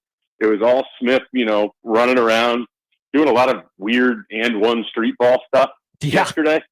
I don't watch Purdue a lot. I've seen him a couple times this year. I watched him a lot last year. It's just like new to his game because I don't recall like the street ball element for that guy, and he's been with them for a little bit. No, he's definitely more dribbly this year than he has been in the past. Yeah. That's a way to describe him. He's a little more dribbly, yes. I mean, when it works, it's great, and he obviously is a hell of a facilitator, and it helps when guys knock down shots. That's the thing about the assist category. You're kind of dependent on your, because CJ Carr went nuts for them. You kind of need those guys to knock down shots. All right, Schaefer, on to football. I don't imagine there will be much news this week in terms of like Nebraska's roster or anything like that. Although there is still one decision that we're sort of waiting on. Where does Nebraska stand with Shiaz Pete at the moment? I mean, they're in a great spot. Nebraska, I think, has made a strong commitment in terms of financials. This is the guy that never had a real recruiting process, and so I think he's intrigued by looking at different schools. There's an obvious starting spot for him at left tackle. And when I say obvious, I mean, I know Gunnar Kachula played very well this past year. You have Teddy Prohaska and Turner Corcoran back there. It's obvious in the sense that Nebraska can write it in Sharpie and then figure everything else out with their offensive line and who's returning and who's going to be available and everything else. So, I mean, this is a guy that's made a lot of starts in his career. I understand it's at New Mexico State, but this would be, in my mind, a bigger impact for 2025 edition than Elijah Pritchett was from Alabama. Wow, and I know that's probably difficult because one's coming from Alabama and one's coming from New Mexico State, but I certainly trust the play of Pete more, even while going into an entirely different conference than what we've seen from Pritchett. Interesting. So, well, they're both as far as their yeah. As far as their impact is concerned, Schaefer. I mean, they both would figure to be starters, right? Like that's how it would work at tackle for Nebraska. No, and so then you get to work. Then you have your two pieces on the outside, and then you kind of figure out what the picture looks like inside. Does Justin Evans move to center? Do you, who kind of fills that role out for the middle of your offensive line? And I think they feel better about their options there than they certainly do if they hadn't added any tackles to this whole thing. And so when I say that about Pete, a lot of it has to do with just, I think that he's more likely to be a value add than Pritchett. I got you. A lot of people complained about Bryce Benhart. Bryce Benhart was a significantly better right tackle in 25 or 24 and in 2023 than what Elijah Pritchett has shown so far. So, even though he comes from Alabama and even though he was a former 5-star, it's not like we're talking about NFL. They picked up an NFL tackle in Elijah Pritchett. He's got a lot of work to do in his game, and you're hoping that Donovan Raiola and Dana Holgerson are going to be able to help with that. Yeah, I just like it from the sense of he is a tackle and was a tackle and would be a tackle. Like Nebraska just needed help there, right? And it's good to get a guy with a whole bunch of experience, which he brings to the table. Yeah, no, and it's not like it's a bad thing. I'm just cautioning people. What portal does is I think it increases your expectations of how someone is going to play, and I just don't want people thinking Nebraska picked up a Will Shields out of the transfer portal or whatever it is. Yeah, they elevated their offensive line to a point. He's still got to go out and prove it. He really, really struggled in the SEC. He wasn't a starter. I mean, this is a guy that was a backup that because of injuries moved into, he wasn't a starter going into the season, moved into a starting role at left tackle, then moved to right tackle, and then started the rest of the games at Alabama. And I also get the sense that they sort of moved on from him. Again, one man's junk is another man's treasure, but I see how it goes for Elijah Pritchett. I'm just cautioning people to kind of temper expectations there. So you're at 16 now. Pete would take you up to 17 portal additions, and then maybe there's a couple more that trickle in this portion of it, and then there's a spring. Do you think Nebraska gets up to 20 transfers taken this cycle this year? Yeah, I think, if we say 20 by the game against Cincinnati, do they have 20 transfer additions? I think that's fair to say yes, because if there's a Sierra Wright, if there's somebody out there that can help, if you have an injury in the spring, we just don't know what the picture is going to look like as we go through spring. We don't know who's all going to leave this program in the next coming months. We don't have clarity on what's going to happen in the future. So I think you should always kind of allow that there could be more additions. And Nebraska has been, since Matt Rule has been here, numbers are, I mean, it just, they'll figure it out. Like, they don't worry about getting to the 105. They're not sitting there like, all right, well, we're at 108 now. I guess we're going to have to call 3 people and kick them off the roster. Like, it's not that. I think they have a plan to get there, but I think they're always going to be fluid and always open to adding talent. I mean, that is the one thing that, and it's not that Scott Frost wasn't or anything like that, but Matt Rule, I think, is more aggressive in that regard of right up into the edge of, they could be at 106 until the very last day that they need to be at 105, and they'll make it work. All right, Chafe, enjoy the football tonight. Should be a lot of fun. We'll all be watching, and you'll probably get texts from various people in whatever corner of your life, either apologizing or saying congratulations at like 10 o'clock. Yeah, well, let's hope that it's just an easy, fast, nice 42-10 win, and I don't have to think about it. That'd be great. Can that happen? Other teams get unlikely. That. If you're a Ravens fan, you're like, hey, that was a pretty easy playoff game that they played in on Saturday night. Yeah, Bills, same thing. They're like, wow, this was easy. Let's do this again next week. Yeah, they just sweat out the first 8 minutes of game time, and then after that it was, oh yeah, it's Bo Nix. Yeah, and it's playoff Sean Tate. We're okay here. Nice. Schaefer, talk to you later. All right, have a good one, Happer. Thanks for having me on. Mike Schaefer of Husker 247. We'll talk about this a little bit later in the show, but Nebraska happens to have 1 billion corners or 1 billion defensive backs on its roster. I don't think they're allowed to carry 1 billion of them. Feels like a lot. So I think Schaefer's point really resonates there where, yeah, they got a lot in a lot of different spots right now, but they're kind of like, yep, this'll work itself out. And maybe spring practice is a time where you can allow it to work itself out. Not specifically at that position, although that is one of them, but at many positions on the field. All right, we'll be back with Josh's Odd News when we return on 1620 The Zone.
And now we've reached the point in the show where Josh Odson reads the peculiar, the bizarre, the comical, the odd news with Odd Son. Odd news, Odd Son. See what we did there? The odd news with Oddson. Can't wait to find out what Jera is cooking. Do you smell what Jera is cooking? After parting ways with his head coach, Mike McCarthy, this morning. Amicably. That definitely would have been Bill Belichick's job if he was still unemployed. Uh-huh. Still might be. Who knows? Yeah. Jarrett can pay the million. Yeah, it would be 10 million. Mm-hmm. It would be 10 million right now, Right and then now. $1 million in the summer. But I don't think you could go like 6 months without a head coach. No. That'd probably be a little weird. Suspicious. All right, Josh, odd news. What do we got? Yesterday, the Philadelphia Eagles, as Connor put it, bored America. They did. Into a 22-10 win. A game that was pretty much over on like the third play of the game. Yeah. Yeah. Yeah. Much of the discussion of that game revolved around an incredibly peculiar moment on the sidelines involving Eagles star receiver A.J. Brown, former Titan. Book. Yeah, he was reading a book. I was reading a book called Inner Excellence, which Tom Brady got quite a kick of. I haven't seen too many people read books, but I've seen a quarterback eat a hot dog, said Brady. Yeah. In a weird slam on fellow Fox broadcaster Mark Sanchez. Given just how bizarre the sight of Brown reading a book during the middle of the game that wasn't entirely out of reach. No, but AJ was bored. Yes. He had one catch. Is what he said after the game. Y'all caught me at just the right time. I'm doing that every drive, regardless of whether I score a touchdown or drop a pass. That's how I refocus. I always revert back to the beginning of the book. It states that if you can have a clear mind and remember that nothing else matters, positive or negative, you're willing to take risks. It also says if you are humble, you can't be embarrassed. So no matter what happens in the game, I'm just going to play free. Did you see our boy, friend of the show, Connor Orr? Yes. He immediately, like within minutes of this happening, had spoken to the author of the book and read the specific passages that AJ Brown was reading during the game. It was great stuff, incredibly timely. And, he goes into great detail. I would encourage people to read that on Sports Illustrated, but Connor's a friend of the show. He did a really nice job there. He did. And then in like the fourth quarter or right as the game went final, he asked him again, you seen any bump? You seen any bump on that? Yeah, it's #1 on Amazon. Thank you. Hey, so maybe if we have a moment, Josh, we're going to bookmark this since we're talking about this game.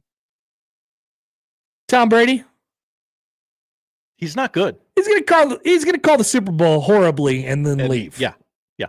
Okay. Maybe we don't have to have a conversation because that's what's going to happen. Well, while you were gone, I floated the internet theory out there that he got the job at Fox to amass enough capital to buy into the Raiders, the job he actually wants. Wow. And then he is going to leave Fox. Wow. And continue to be the Raiders guy that he is. And then Greg Olson just goes right back. Yep. That's why Greg Olson didn't leave. Cool. Well, you got it all figured out, Josh. Yeah. Yeah. But Predictor of things. It's a story worth talking about, I think. We have a sad story. A burglar has been caught. What did the person burglar? Well, they broke into a home. Attempted theft. Brian Harold targeted residents in the Carlisle area. Where is Carlisle? I don't really know. I was hoping it would tell me at the start of the article. It's in Carlisle. Yeah. It's not important to the story. There's a spree of crimes under the cover of darkness.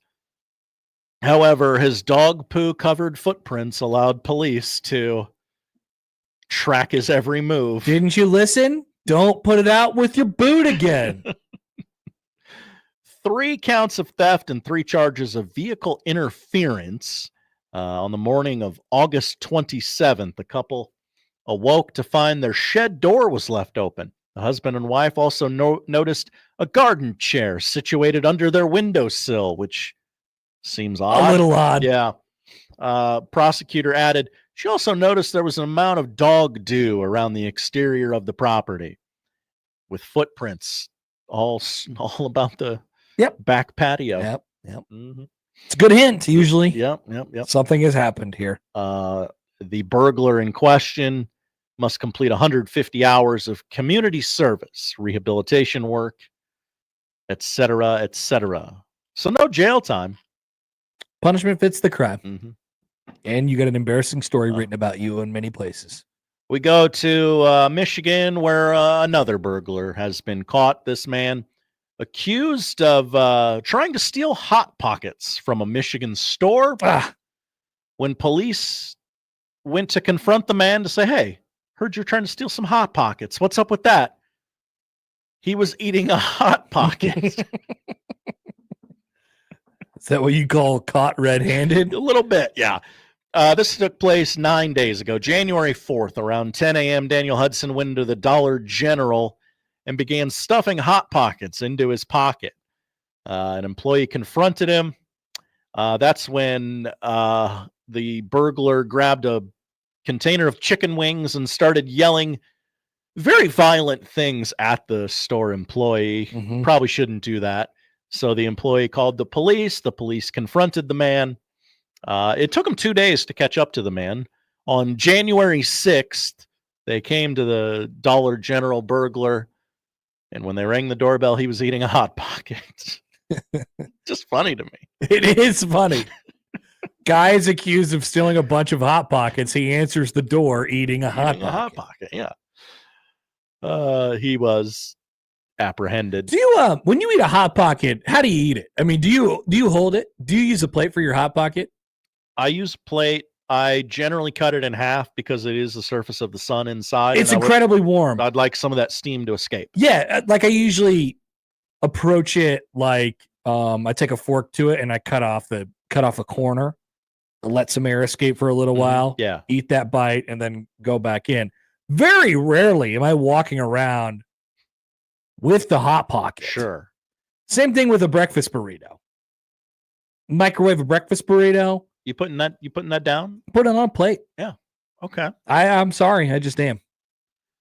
Kenneth says all caps. The whole point of a Hot Pocket is lunch on the run. I know, but yeah, it's just it's hot. It is really hot. And it's lunch, you could sit that. Anyway. All right. We'll still take your opinions on how you eat Hot Pockets. Oh, definitely. Coming up on the show. Thank you, Josh. Thank you, Connor. We'll be back with the noon hour. Still have some more NFL to talk about. Also, our local basketball teams. Nebraska ball is good. I've been telling you people for weeks. And plenty more on a Monday edition of the Connor Happer Show on 1620 The Zone.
He has the latest sports news, expert analysis, award-winning commentary, and a pocket full of cabbage. Can you give us an indication why? Just in case there's a sauerkraut emergency. Just in case! Let's get back to the Connor Happer never Show know. on 1620 The Zone. All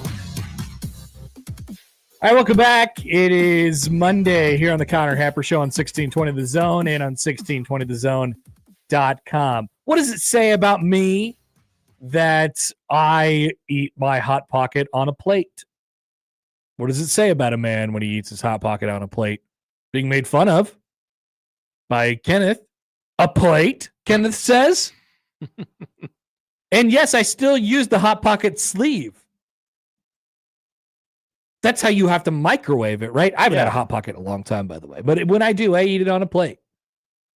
I walk around with it as an accessory, like it's a corn dog or something, and I just walk around it. No, I'm going to eat lunch. I'm going to sit down, and I'm going to have some lunch. It doesn't take very long. It's too hot. I can't. It's a hold paper that plate, thing. too. I'm not going to dirty up a plate just to have a Hot Pocket. No.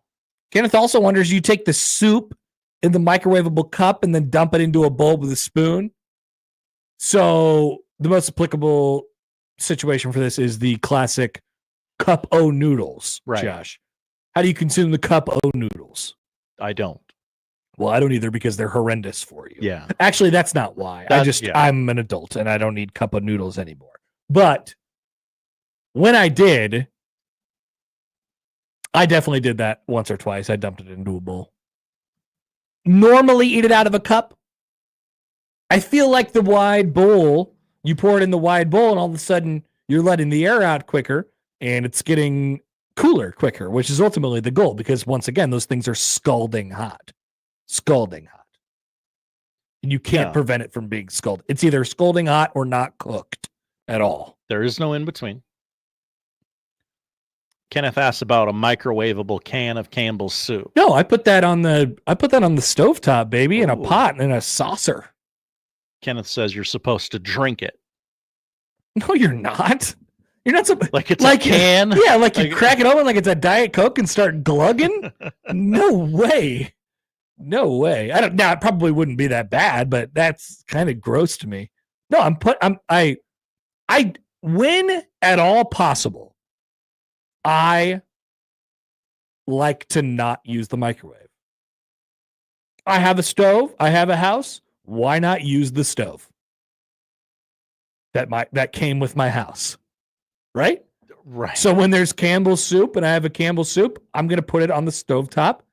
Heat it up, put it on low and slow for a little while. And yes, it will take probably 7 to 12 minutes longer to consume the lunch, but in the 7 to 12 minutes, I can be productive and I can do other things around the house while I'm waiting for the soup to warm. Definitely. Get to an appropriate edible temperature.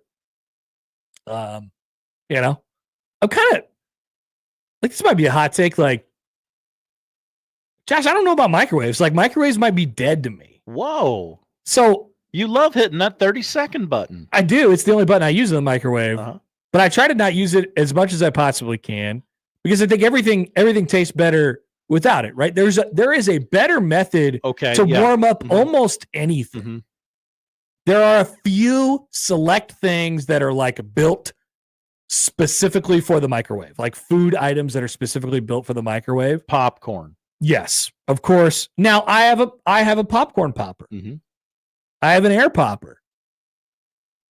You got what's it called? We got a whirly pop at the house. Oh, one of those with the oil and you put the stuff on there. Those are fantastic. You tip it over and then it's in a bowl. Yep. Those are great.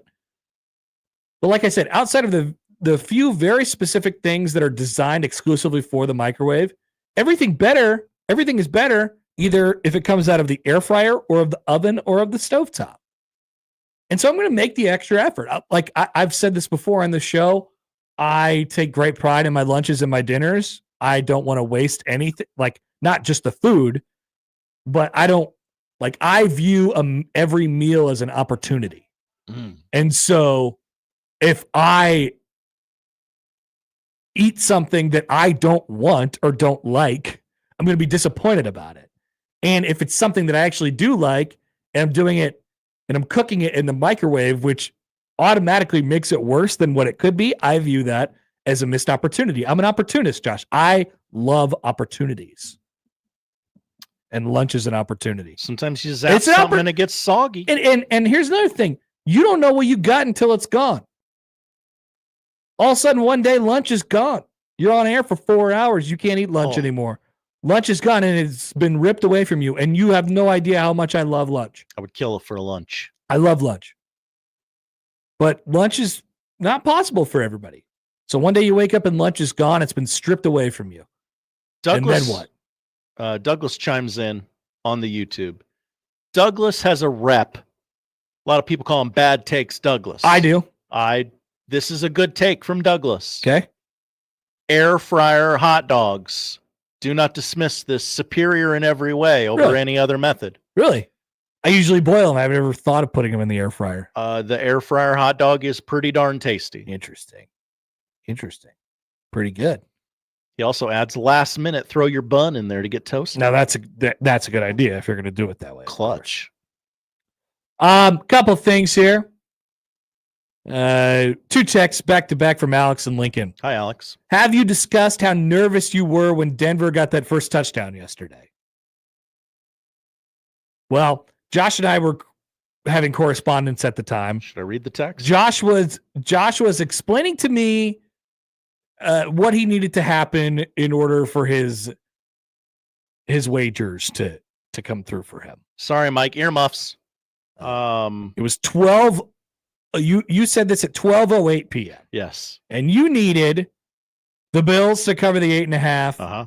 And you needed Josh Allen to score your anytime touchdown, which never ended up happening. It did not.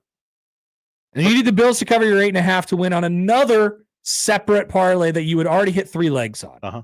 Or no, you had already hit. That's right. Yes, you had already hit 3 legs on. Uh-huh. And my response was, what, Josh? What did I say to you? Trouble. What was my response? The game started at 12. It was 12:08, and I was like, oh, boy, what's going to happen today? But luckily, and this is the year of transparency, so we had to just say that to you guys. Mm-hmm. Luckily, that was the last good thing that happened in Denver was faking the punt. That's right. They faked the punt. They got the first down. I was like, is this really happening? And everybody went, oh, Sean Payton. Yeah. And then nothing else for the entire game. And then I'd be honest, though. They went down. They got the touchdown in 4 plays. I missed it. I had tuned into the game, and it was 7-0. Long touchdown. Oh, God. And then the Bills went straight down, and they held them to a field goal. And I thought, oh, boy, what is that? That's the recipe. Uh-huh. That's the recipe. And then 12:15 happened, and I was fine. Yes. It wasn't a very long scare. So, Josh, your 4-teamer was a hit for you yesterday. It was. I want to thank the fine folks at Notre Dame, Ohio State, and the Baltimore Ravens for all covering the spread. We talked about that little story on Friday with the sports books absolutely taking a bath this year. A lot of favorites winning and covering. Yeah. Ladies and gentlemen. A lot of favorites winning and covering. And guess idiots like me cashing in. Yeah, I was gonna say, guess who the most milquetoast person here is to throw the 4-leg favorites parlays. It's like, say no more. I'm here for you guys. Alex and Lincoln also says, Matt Rule, handshake meme Connor Happer, every game / meal is an opportunity. That's exactly right. I can see Matt Rule having some opinions on meals. I think Matt Rule would wholeheartedly agree with what I just said about lunch. Yeah. I really think you would. Pedro, on the other hand, writes in, hi, guys. Connor, when you get to my age, you will want those 7 to 10 minutes back. Every second counts. Connor, you could write a novel with all the time you wasted on oven or stove time. Wow. No. I don't think so. I don't think you could. Just in general, I don't think you could. The meal is the meal, right? That's right. Also, Pedro, you got plenty of good time left. I don't like hearing this from you. No, I'm not going to have. I'm not going to be a regrets guy. Oh no, you are not a regrets guy. No, I'm a moment to moment. We got to make everything. Everything is an opportunity. Poll question: Are you a regrets guy? Are you a regrets guy? Yeah, put that up at Happer Show on the J Tech Construction Zone Twitter feed. All right, Josh. After you put that up, I would like to talk about Nebraska basketball for a moment. Poll question's up. All right, poll question's up, which What do you means wanna talk about? I have you engaged. Oh yeah. So Locked in, baby. here's what I got for you. Final score from Sunday afternoon at Mackey Arena. I didn't watch the second half, by the way. Why would I? The first half ended, and then the NFL started. I watched 10 minutes of pregame, and then the Bills and the Broncos were playing each other. I go, I'm not going back there. So whatever happened in the second half, I don't know about, genuinely. And I feel like I made a smart decision. Because I got to watch Bo Nix huck it and chuck it for a little bit until he didn't. I don't know that it matters. Purdue 104, Nebraska 68 was the final score. The Boilermakers made 19 out of 33 three-pointers in the game to Nebraska's 6 out of 27. Connor Season went 3 for 10. Juwan Gary went 0 for 5, including one that hit the side of the backboard. It was kind of one of those games for the Big Red. Shots were going off the side of the backboard, like Paul George in Game 7 of that COVID bubble Western Conference Finals or Western Conference semifinals. I forgot about that. that. Was one of the most fun moments of watching basketball I've ever had. You love hating the Clippers? I do love hating the Clippers. Nebraska was poor on the defensive end. So I will repeat the same things with Nebraska. It is January. You can lose. You're allowed to lose. And you're even allowed to look bad. But things do start adding up. I don't like the fact that Nebraska has been beaten by a combined, what do we have? 37 and 36? What happens when you combine those numbers? Is that 73? What did you say, 37 and 36? Yes. 73, yes, sir. 73 minus 73 at Purdue and at Michigan State. I don't like that. Connor, don't cherry pick stats. If you combine the Iowa and St. Mary's losses, that's only 13 points. That's better. That's better. Yeah. I feel like those teams are a little worse than the two other teams that I mentioned, but anyway. And then the general, like, I don't like how they lost their minds and got completely sped up against Iowa. I don't like how they totally no-showed on defense against Purdue. And like, we could talk about the plan and the plan that they have in place to defend these teams, and it's always a gamble what they try to do on defense. What Schaefer said, talking about the St. Mary's coach and what he said about, hey, if you're willing to be precise, if you're willing to make the extra. What the hell? Where's that phone coming from? Do we have an office phone in here now? Yeah, that's right. Oh. Well, who is it? Is it Dan? It's a wireless caller. What phone number is that? What the hell happens in this? We leave. Okay. It's different every time we come in here. I'm so confused. It's me being an idiot. We can talk about the plan that Nebraska has to defend generally. It's a fine plan, right? They are not blessed with all of this length and athleticism and speed to be able to force teams into bad shots. So they have to pick their spots, right? They have to choose. And for the most part, over the last 3 years since Nebraska has enacted this plan, it's been successful. They've had games where it's worked to perfection. The Creighton game this year is an obvious example of it. So I don't think it's like, so against Purdue, it's a tougher ask. If they shoot and make 19 out of 33 3-pointers, you're going to be in trouble point blank, period. Right? But I'm not even talking about that. I'm talking about the effort. If you execute the plan, you're going to have a better result. Doesn't guarantee you a win, but you're going to have a better result. But Nebraska didn't bother to show up. And that's the type of thing that I'm like, I thought the whole thing with this group is that they're old and they're experienced and they know what it takes and they have leadership and all that stuff. Like, that was odd to me. It's not totally damning on their season or anything like that. It's just something that I'm going to have to think about now going forward. Can I trust them to show up? Can I trust them to show up on the road against a good team in a really tough environment to play? If you can get up to play in a building, like to play in Mackey, I don't know, it's tough. So then it gets to the question, what is the deal with them on the road?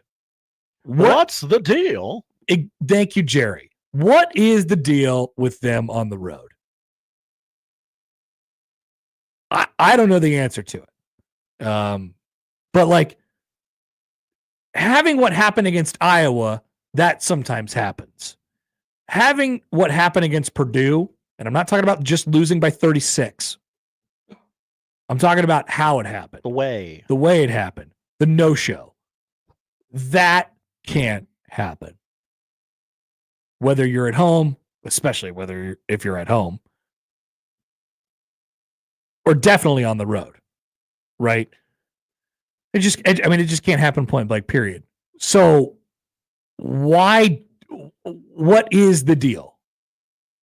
And I don't know, like there needs to be a full investigation in this for Fred Hoiberg. Why can't they be trusted to bring the energy? Is it like the closest thing that I can come up with? And this is more of a general basketball thing. The closest thing that I can come up with is basically, to a certain extent, you're sort of like a front running type of team, right? Think about how things went for them at Creighton. They were up like 13-4 before you could blink an eye, right? Got off to a great start. That's right. Got off to an excellent start and then just kept pushing the pedal to the metal. You stay engaged that way. What happened to them against Purdue? They were down in the blink of an eye. Like the first quarter score was 26-10. That's in the first 10 minutes of the game.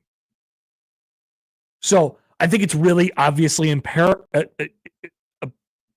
to them. And it's apparent to me, and it's important to them that they get off to a very good start on the road. Otherwise, something happens mentally where you just kind of roll over. LSU Rob with an I don't like point. that. That is not a great trait and quality. That's for sure. Nebraska's only won games in Nebraska and Hawaii this year. Not a good thing. Winning one in Omaha helps. Sure. The rest of them in Lincoln and then Hawaii. You're going to have opportunities, and they're all learning lessons. They're all opportunities, Josh. I would ask why. But like, if you, once again, the expectation is, we talked about it last week going into the Iowa game. Oh my God, look at this metric right now. Their defensive metric on KenPom is 10. They're the 10th best defense in the country. And there's nothing individually about their defense where you would say, oh my God, that makes sense. Why are they the 10th best defense in the country? And it was all based on effort and the ability to like stay in there and force teams into bad shots. Like the plan was working, but it's all predicated on effort. And so if you don't have that for an entire game, it's going to be a nightmare, especially for a team who could shoot it the way Purdue was. And it's just one game. That's the good thing about basketball. It doesn't have to mean anything. It's just one game. But you hope that is something that does not pop up for the rest of the year, because that was, ugly, really ugly. Once again, not the fact that they lost by 36, not the fact that they lost by 4, whatever you want to call it, not the fact that they got drilled that bad, not the fact that they made 19 out of 33 threes, just in the effort. And then in the Iowa one, it was that they lost their brains. Why did they get so sped up? I don't know. Yeah, that These happens. are things that need to be addressed. I would ask why the Big Ten Conference is dead set on scheduling Nebraska to play tough games on the road. Where's the at Minnesota? They don't play at Minnesota this year. Interesting. They play at number 20 Purdue, at number 15 Oregon. Yeah. Yep. They play at Washington. They suck. That's a cross-country road trip. Yeah. Grueling, taxing. They play Northwestern. They kind of stink. Chicago's team, Connor. Can't win in Chicago. Seems tough. Yeah, Josh, I don't know. The Big Ten clearly hates Nebraska, but Nebraska ball is good. I've been telling you. Hey, you get the schedule that you're dealt, my friend. You get the schedule that you get. Get what you get. And you don't throw a fit. In Nebraska's case, you do throw a fit. Oh, okay. No, they haven't thrown a fit. One game. Flush it. This Okay. team is good. I definitely believe you when you say that. Certainly this won't happen again. What? I say certainly this won't happen again, and you laugh. I at know, me. but you didn't. It's how you said it. It's the tone, Josh. I backed this team from day one. Say that. Say it again. Say it like you mean it. Certainly this will not happen again.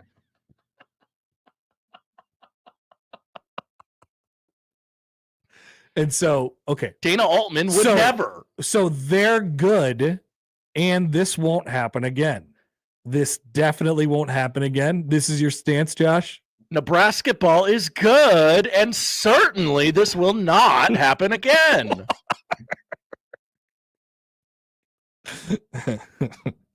All right. That's a big guarantee from Josh. He means it. Well, this mid-ass Rutgers team is coming to town this week. Yeah. Dub. It's a home game. On ladies' night. It's a home game. Yeah. If you weren't around before, people were having a mini freak out online about the Fred Hoiberg air freshener. I'm happy to report to you that the scent of the air freshener of Fred Hoiberg's face is black ice. And that is real. I'm not kidding. I don't report much on this show, but in this very specific case, I can just ask somebody. Yeah. And they'll tell me. That's official. What? So, black ice.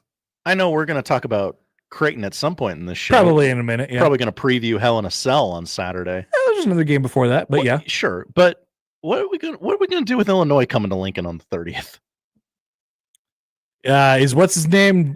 Jacobonis going to play? I hope that's not his name. It's close to that. He didn't play, and they got smashed by USC. I saw that one guy for Butler shooting free throws that we talked about over the weekend. You talk about Finley Bizjack? Did you see the other shot that Finley Bizjack did? Finley Bizjack did one of the most insane shots I've ever seen in a live college basketball game, where he was running around and he was just trying to do everything he possibly could to get a shot off against Ryan Kalkbrenner. And Ryan Kalkbrenner was kind of just like walking around a little bit. And so he works his way all the way underneath the hoop. It gets to the other side block where he turns around and shoots the ball into the sky as high as he possibly can from 3 feet from the basket. And it does not go in. It was one of the most absurd basketball shots I've ever seen. But shout out to Finley Bizjack and them boys from Butler. Legend in the name Hall of Fame. So you saw it on TV and you were like Leonardo DiCaprio and you started pointing at it. I had forgotten after Friday's show, and the game was Saturday. Like, oh yeah, I was warned about this guy. They have a McCaffrey, and they literally have. We didn't even mention this on Friday. They have a guy whose literal name is Screen. Born to play basketball. Exactly, Mr. Screen. Yeah, we could talk about Creighton in a minute. Okay, so once again, please repeat your official stance on Nebraska ball. Hear me when I say this. Listen, okay? Nebraska ball is good, and certainly this will not happen again. All right. Again. Yes. All right. Cool. All right. We're excited to hold you to that one, Josh, since I can tell that you mean it. Seems sincere. I don't know where this comes from. Back after this on 1620 The Zone.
Let's get back to the Connor Happer Show on 1620 The Zone. Here comes the clown. I was really happy for Coach Prime that he got to stand before his team over the weekend, and he was a little bit emotional. Saw the video because everything there gets taped on an iPhone, and he. What game was this before? It was just now. I mean, there was no games. What do you mean? Just hinting that they're not playing any games. Oh, that's funny. That's funny. Okay, sorry, I didn't get that. Went over my head. It was very subtle. So he was he had to address his new team for the first time, and he said, "This is a big moment for me because I'm paraphrasing. It's a big moment for me because this is the first time I get to coach without my two knuckleheads, my sons." Oh, okay. I kind of like that actually. Yeah, and that he said, "I'm gonna." I think what he meant was like, I'm going to treat all of you like my sons. But then he said, I'm actually going to treat maybe a couple of you like my sons. That's what he said at first. He's like, well, maybe I'll treat most of you like my son, something like that. And now there's a lot of questions today about Dion Sanders and what he might be doing next year as a football coach. A lot of noise. Yeah, where's that guy going to work? I think he's probably going to work at Colorado. Okay. The way that would be my guess at this point. There was a report that came out over the weekend from the Las Vegas Review-Journal that Dion Sanders expressed interest in the Raiders coaching job. The source, with knowledge of the situation, said, quote, he has a very strong interest in the job. Okay. In the source off, the Raiders, sources who are connected to the Raiders have said that the Raiders are not interested. I don't know what you're hearing. Now, well, they heard that Dion was interested in the job, not that the job was interested in Dion. Now, a new NFL head coach opening as of this morning is the Dallas Cowboys, and people are already sourcing themselves into a tizzy on that one about Dion's potential interest in the job and the job's potential interest in Dion. It's a source off. I think he'll be the coach of the Buffaloes next year. And the Cowboys? I honestly think that he will be the coach of the Cowboys. The Colorado Buffaloes until he doesn't want to anymore, which could be at any moment in time. And then he will just stop coaching.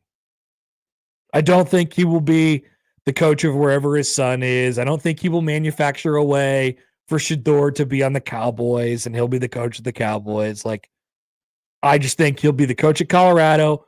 There's probably an expiration date on that within a couple years, and then he just won't coach. I think it was fun for him. I think he likes it, and also, at the same time, he doesn't have to do it. I cannot imagine what it would be like for an NFL player to have his dad be the head coach of that. Would actually be pretty wild. Yeah. Yeah. He'd be a quarterback in the room, but he would be teased relentlessly by his teammates. Your dad is literally the coach. Do I need to say anything more? Oh, I work for a YMCA organization. He would just do the watch thing. Yeah, I think Prime's going to be at Colorado as long as he wants to be, and then he won't be. I feel like he probably would have left already if he was leaving. I just don't think anybody. I don't think any NFL jobs want him. I would agree with that. There's just a lot better. There's just a lot better options. Honestly, I think what he brings to a program, what he brings to a college football program. Like Colorado was just the perfect spot for him. Yeah. Right. He brings immediate, I shouldn't say credibility, like notoriety. He brings immediate buzz to the program. Where can you cash in on that buzz? In the sport where literally everyone's a free agent all the time. Yeah. Sounds good to me. Work doesn't work. Who cares? We're Colorado. Yeah. Right. Oh crap, we went 5-7. Try again next year. They won 9 games. Yeah. It's good. Up to staff and got better. Amazing Daniel follows up. He says, Daniel. Belichick is the coach in North Carolina and might get bought out for an NFL job he couldn't get interviewed for last year. We'll see. Honestly, yeah. He finishes with nothing would surprise me with Dion. Oh, yeah. No, nothing would surprise. I would be. No, I should say that I'd be mildly surprised if he ended up in the NFL. Now, if you told me that, he's going to end up being the coach of the Cowboys, or he's going to be the coach of the Raiders, or something like that, and that news story actually came across my timeline, and they announced it, I'd be like, well, okay, we'll see how this works. So I guess I try to not allow anything to surprise me these days, but it's my current expectation that he remains with Colorado. Okay, that would be my guess, and I would put pretty heavy odds on that one.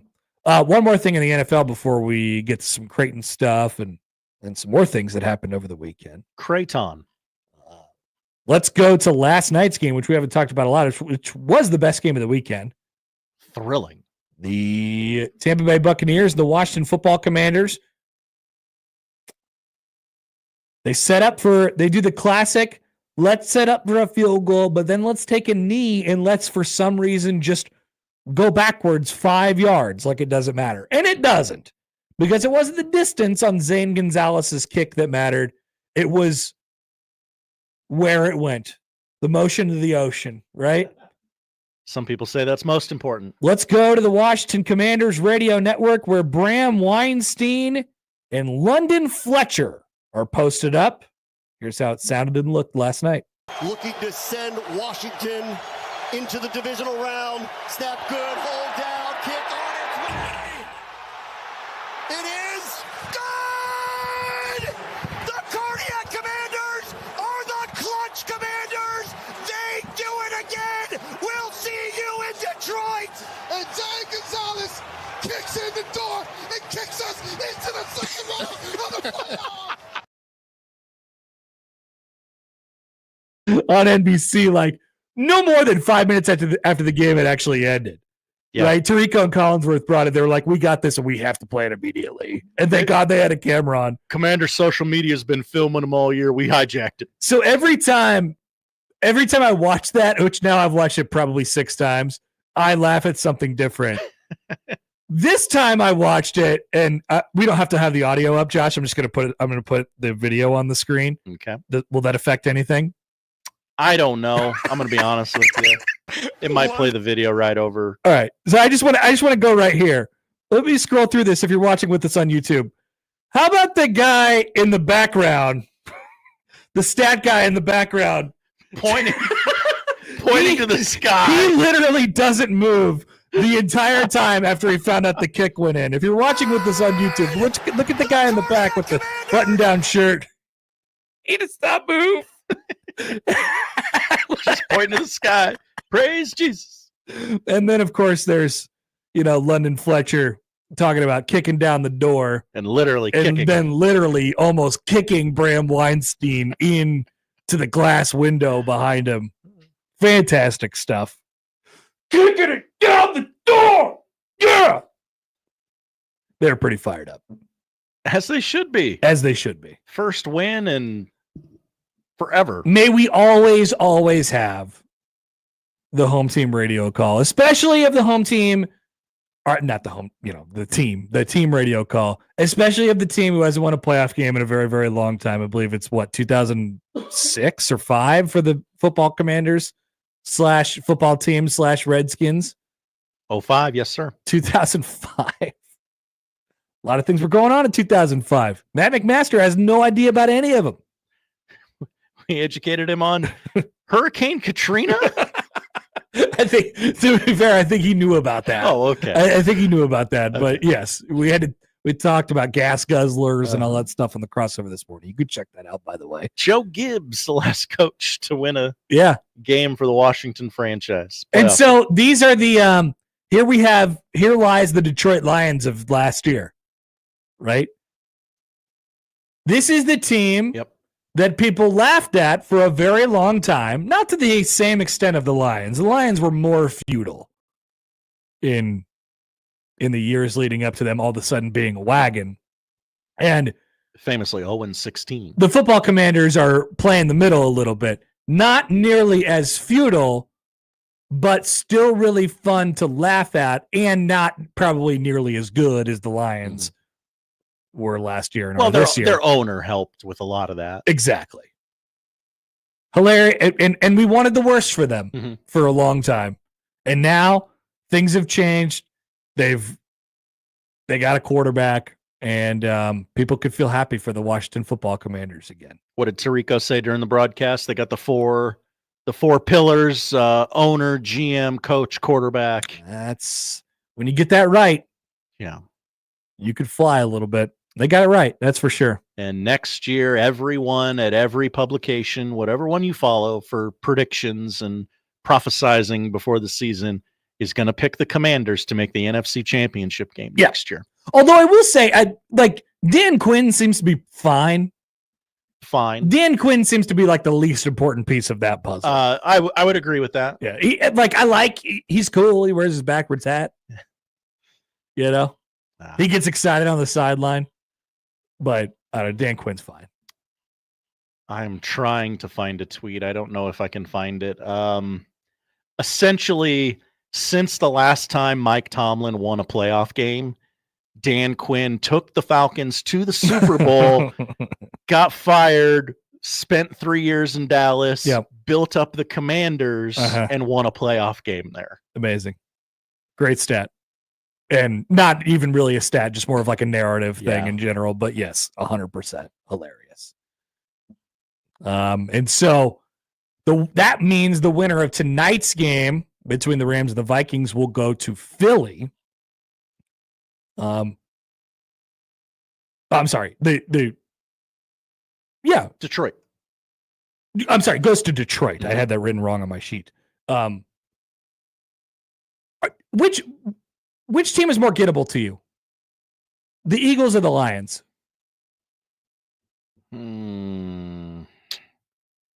I think to get the Lions, you have to have but the winner goes to Philly tonight because the winner of the Commanders are going to Detroit. Just to get that straight. Sure. I think to get the Lions, you have to be able to some extent match their offense. Right.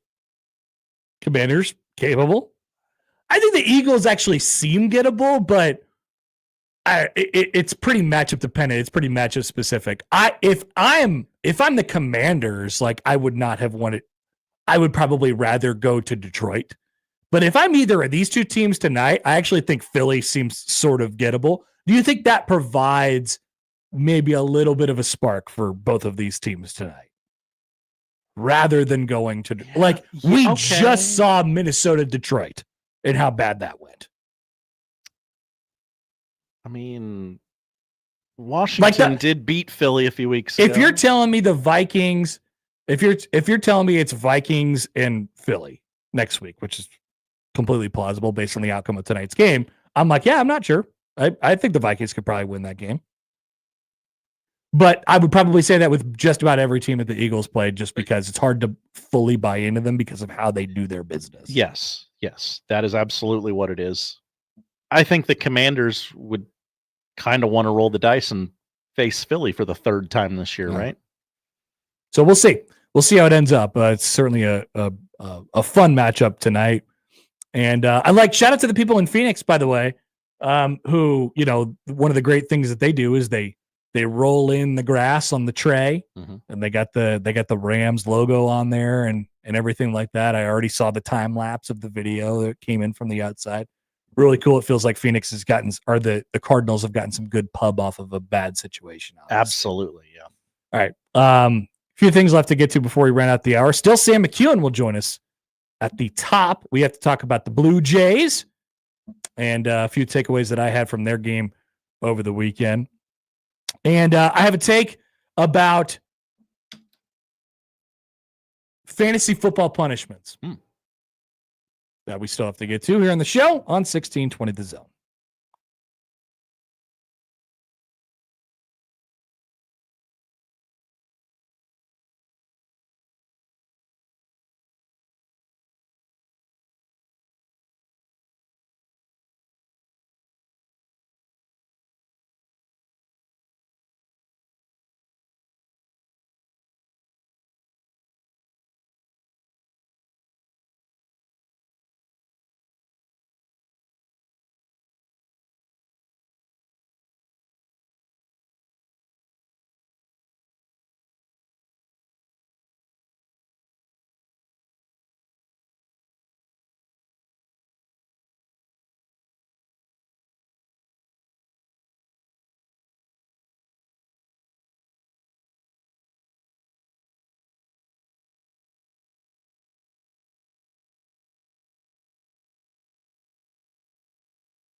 All right, welcome back. Connor Happer, Josh Hodson with you in the Connor Happer Show. Don't forget to subscribe to 1620, the email. You can check all of our latest stuff out. Also, a handy-dandy schedule usually comes along with 1620, the email. You could check out all the things that we have coming up. There are many NFL playoff games here on 1620 The Zone that you want to be aware of. Also, Creighton basketball games. The Blue Jays back at home tomorrow at 7. Now, let me make sure I get this straight. 7:30 is the tip time. That's right. Okay. Which means the pregame will start right at 6. Nailed it. Okay. Easy as pie. What was I worried about? Yeah. I was going to say it'll be a return for Ed Cooley, but nope. Ed Cooley coaches a different Big East team now. That's right. People forget. And they don't seem to be actually that bad, the Big East team that he coaches. Providence, correct. On the other hand, bad is relative. Creighton needs to take care of business tomorrow. TCB. But let's go back to their game at Hinkle.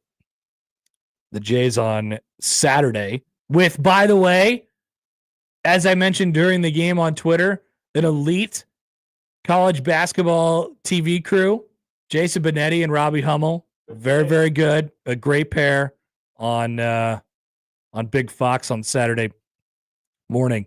So a couple things from this game. Once again, they kind of just continue to find ways. I will ask this. Are Ryan Kalkbrenner and Stephen Ashworth going to make it?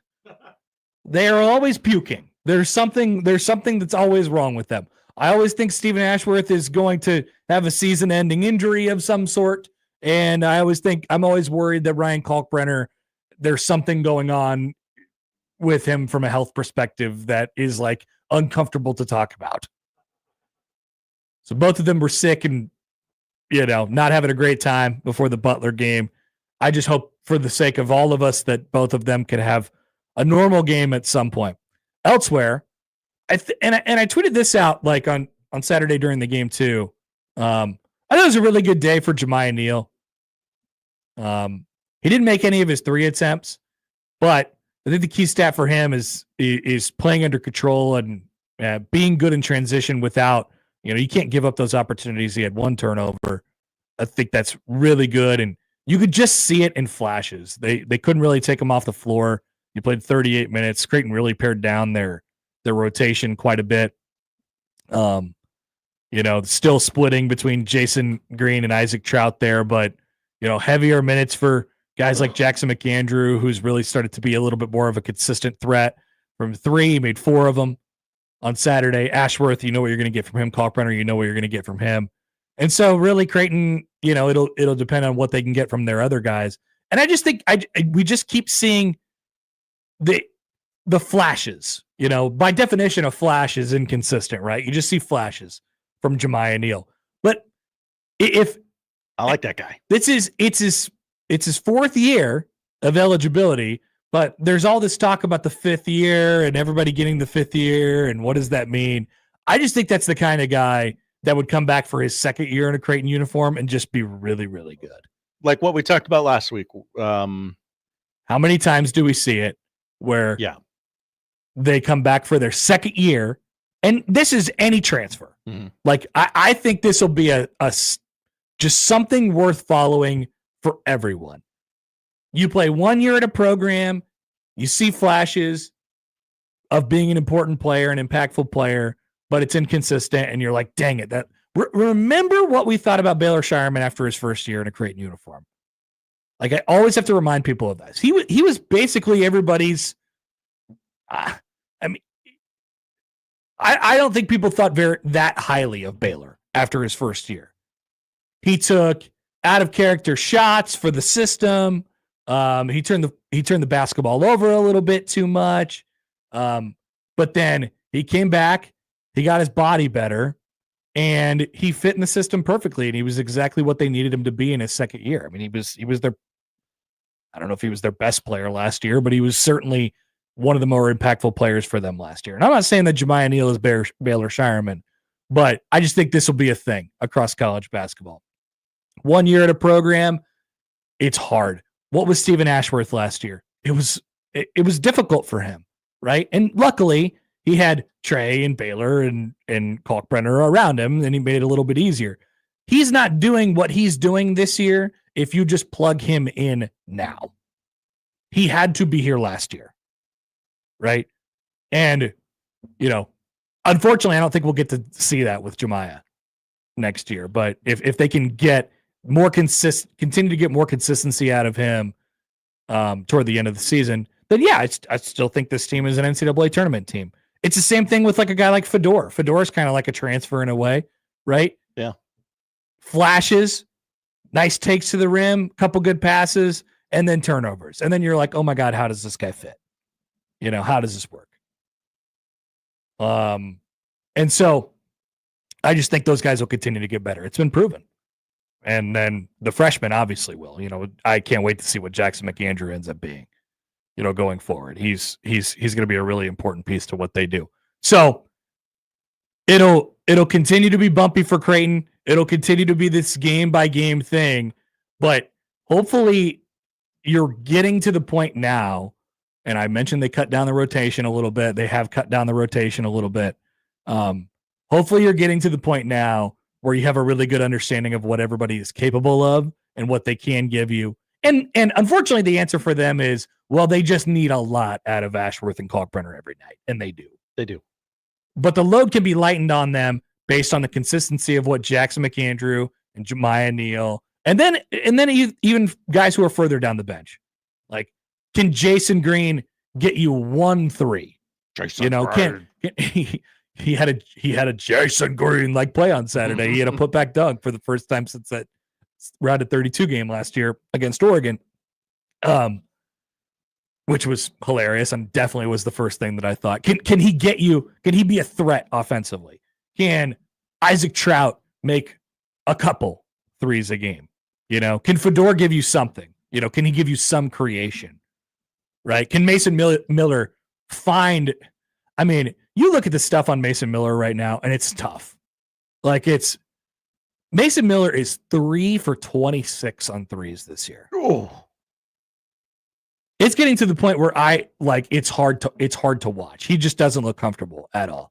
He's shooting 11% from three.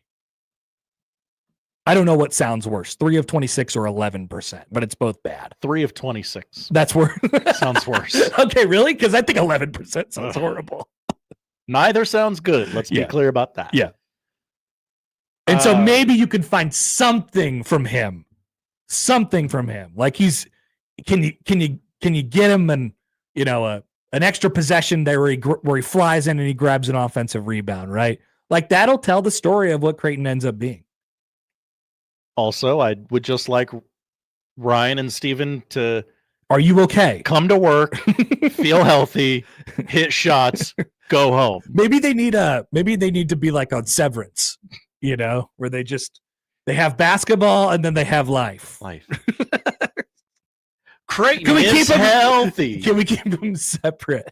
Can we somehow make it so like them being sick doesn't affect their basketball, or something like that? Has the idea of a bubble been presented? Not like a COVID bubble, but like turn Ryan Kalkbrenner and Stephen Ashworth into like bubble boys. I would hope so. I would hope that all of those things have. You got to exhaust every option. Yeah, been looked into at this point. Yes, absolutely. From the text line. Can you discuss, from Alex and Lincoln, can you discuss how it's very normal to puke on the job? Oh, yeah. I mean, I want to be clear. I'm not shaming Stephen Ashworth for this. I'm trying to help him one puker to another. And he pukes in private. He likes to keep that behind. Except for that one game. Couldn't help it. But the most recent puke, he kept it behind the scenes. There's a list. Which we thank him for that. So not all people do that. Mm-hmm. And not all people are capable of doing that. Some people have to do it live, on the air, during the job, on camera, while you're talking to random Mike. When you gotta go, you gotta go. And sometimes you're not sure if you have to go, so you sit here and go back and forth, and not sure if you need to take the headphones off. Brian asks on the text line, how long can Matt keep running Mason Miller out there?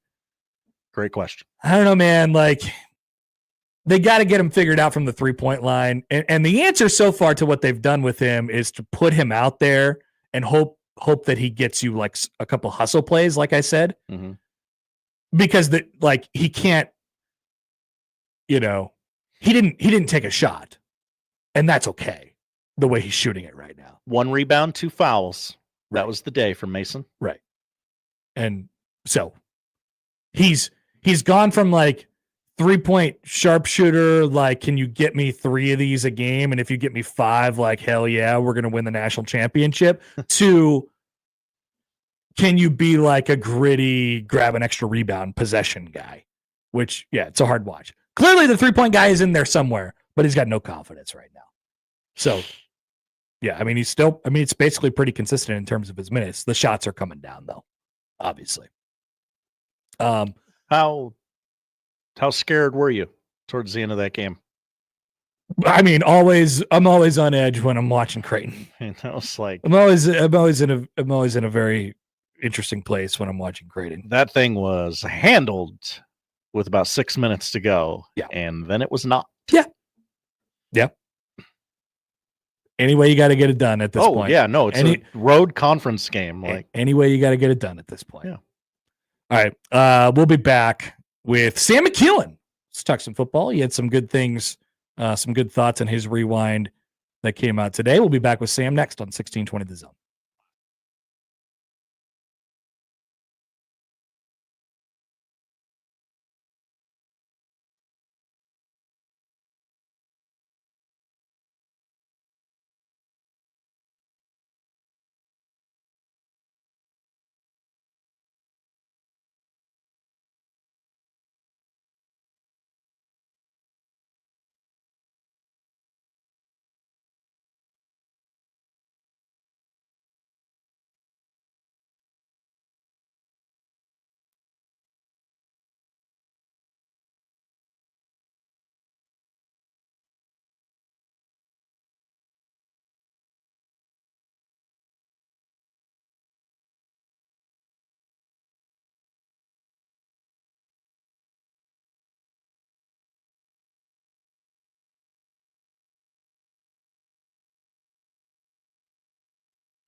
Sam McKewon is the newsman. Sam McKewon, Omaha World Herald. On the Connor Happer Show on 1620 The Zone.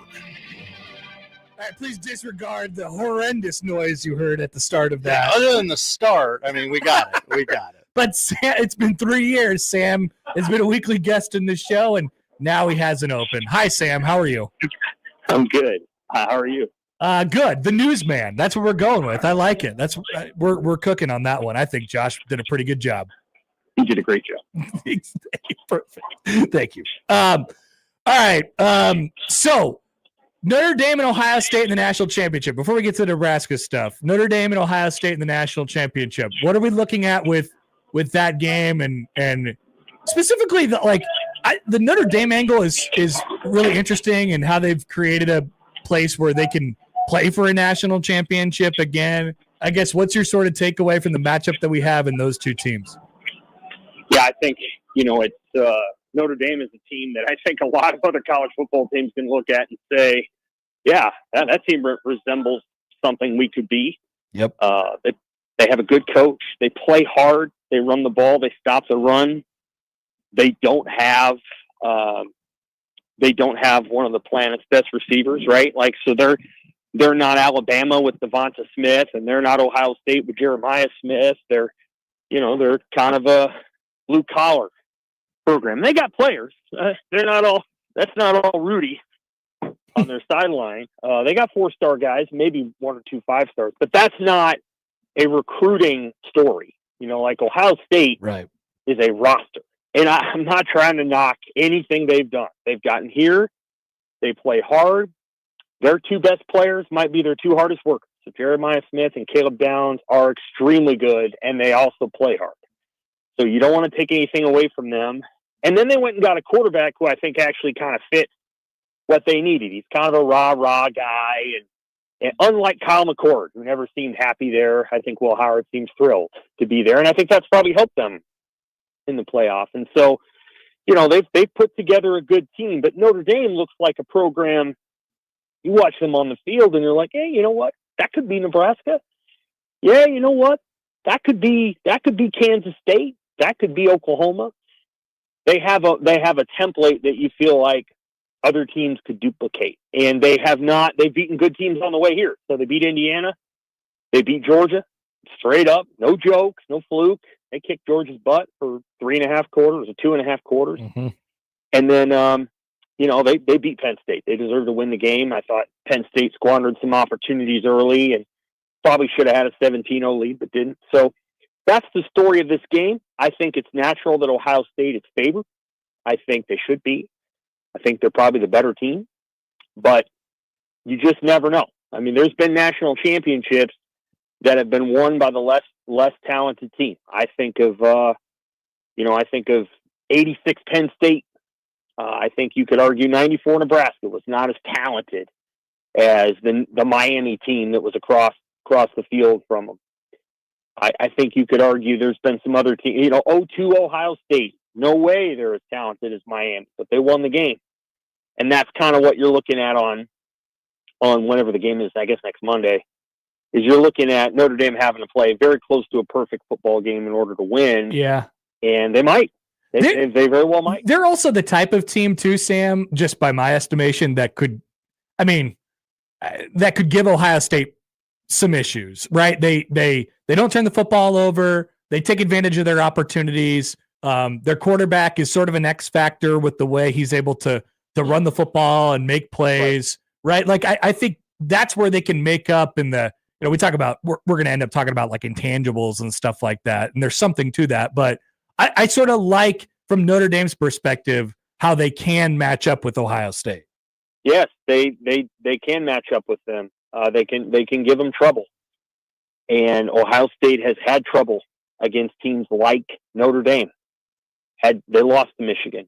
They almost lost to Nebraska. And Nebraska and Notre Dame have some similarities, not entirely, but some. the difference. One of the differences between Nebraska and Notre Dame is honestly the quality of their special teams. Yeah.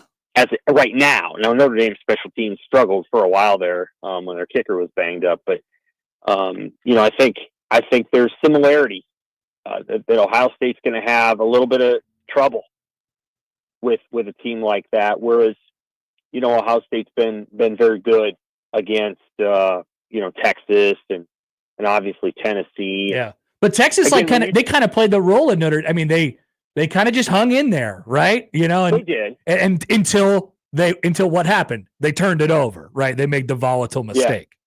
Well, yeah, that and the other thing is that Texas, even though it has a very good offensive line, probably better than Notre Dame at this point, given the injury issues, Texas still exists in the space where their head coach really, really wants them to be the version of Alabama that he was the offensive coordinator of a couple of years ago. He just, deep down, Steve Sarkisian wants to throw the ball. It's in his soul.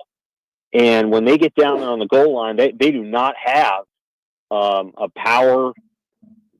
They don't have a power mindset. They should have just tried to jam it in there, 4 times, and they didn't do it. And they run a toss pitch, which was dumb, and all these other things that they were trying to do. And I think that fundamentally says deep down, Texas doesn't think it can line up and push Ohio State backward. And for decades and decades, Texas would have tried to do that because they're Texas.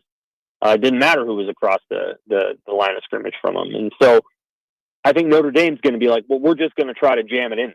We're not intimidated by your physicality or your goal line defense. We're going to try to jam it in. So we'll see if that works. Nebraska tried to do that, and of course, as we all know, it didn't work. I mean, they got stopped on the goal line, and that probably cost them the game. But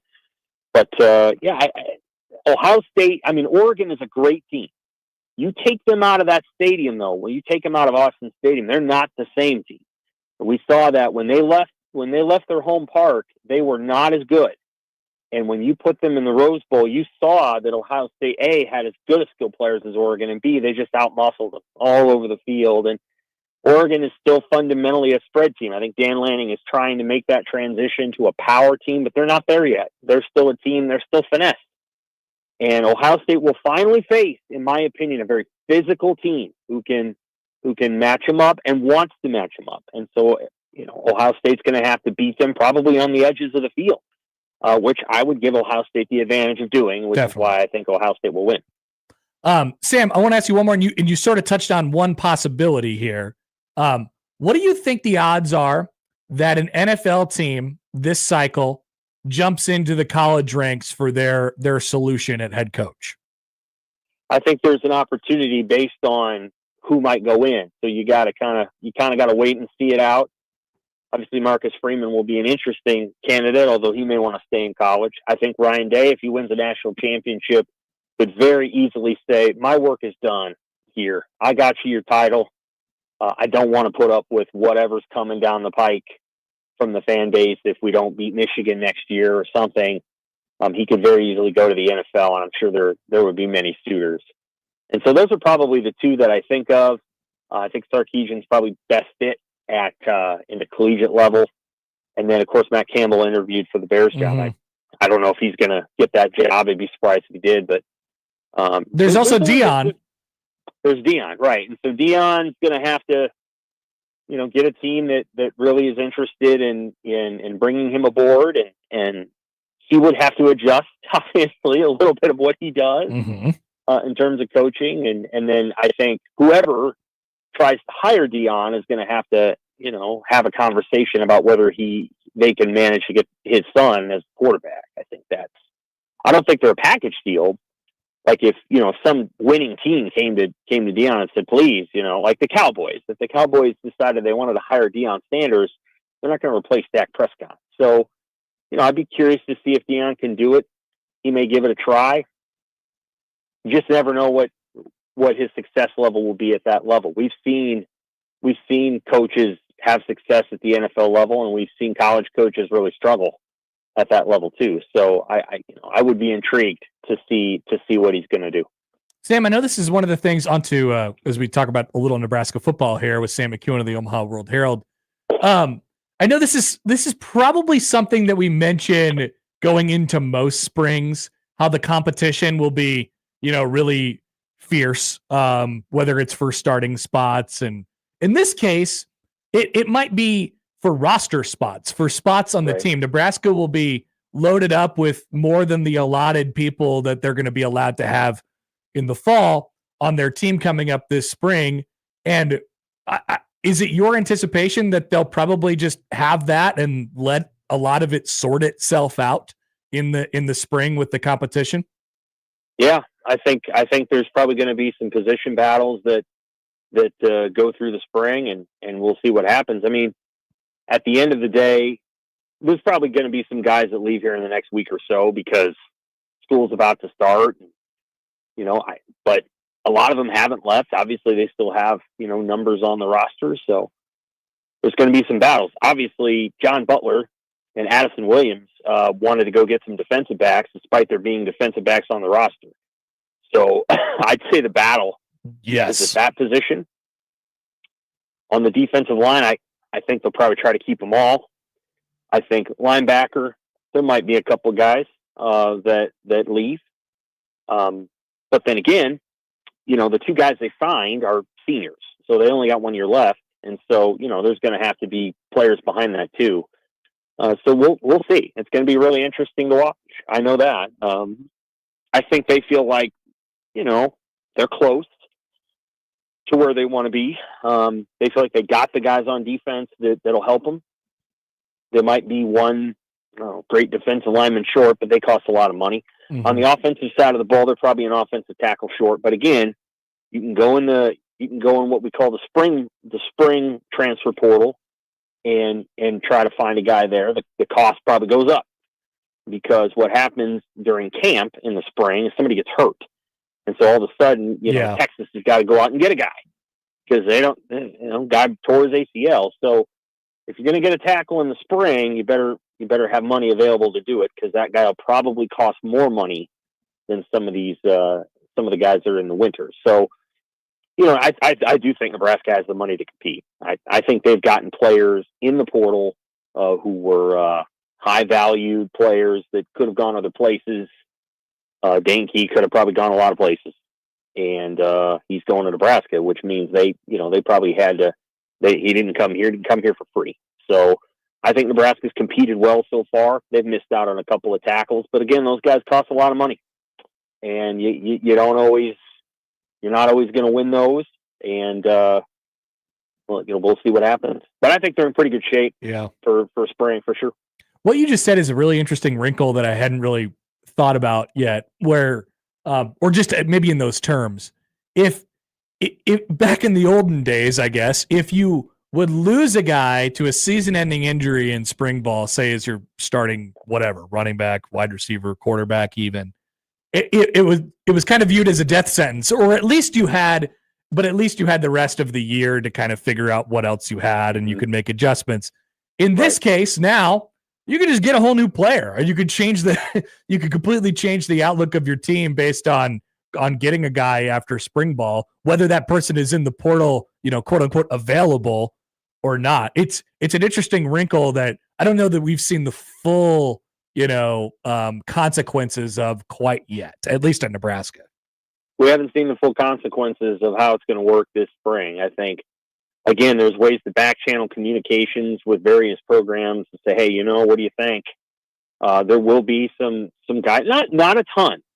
Fewer guys move in that spring period because, a lot of, there's fewer spots open, but there'll be a few, and there could be a couple guys that graduate and just say, you know what, I'm ready to move on, and I can go wherever I want right now, any of those things. And so, obviously Nebraska's going to keep an eye on it, try to figure it out. They have one guy, and Elijah Pritchett, and you know what? They got Gunnar Katua. Teddy Prohaska's still there. I don't know exactly what his status is. Obviously, he's had a lot of knee injuries. I don't know the stats of Turner Corcoran. I'd be surprised if Turner Corcoran went to the NFL. I guess that'd have to be this week. So maybe he will. But I think you're going to have options at tackle. It's just a question of health and depth. Gunnar Katua, Pritchett, Kanak, you don't know anything about Prohaska and Corcoran yet, or at least I don't think they do. But they're not certain. And when I say that, I don't mean they don't know what their rehab schedule is, but in this era, you got to count on guys. Yeah. Do you have the ability to depend on them? This isn't like, hey, we have 150 roster spots. And that's gone. So you have to be certain of which players can go and which can't. And in the NFL, one thing they don't have in college, in the NFL, they have a waiver wire. And we're not sure where you're at. So we're going to waive you, but we might come back and sign you. You can't do that in college because the academic calendars that's just too tricky. Mm-hmm. So you can't do that to kids. So, Nebraska will have to know by the end of spring where those two guys are. That's probably the question mark position. I think they're going to be good at tight end. I think they're going to be good at receiver.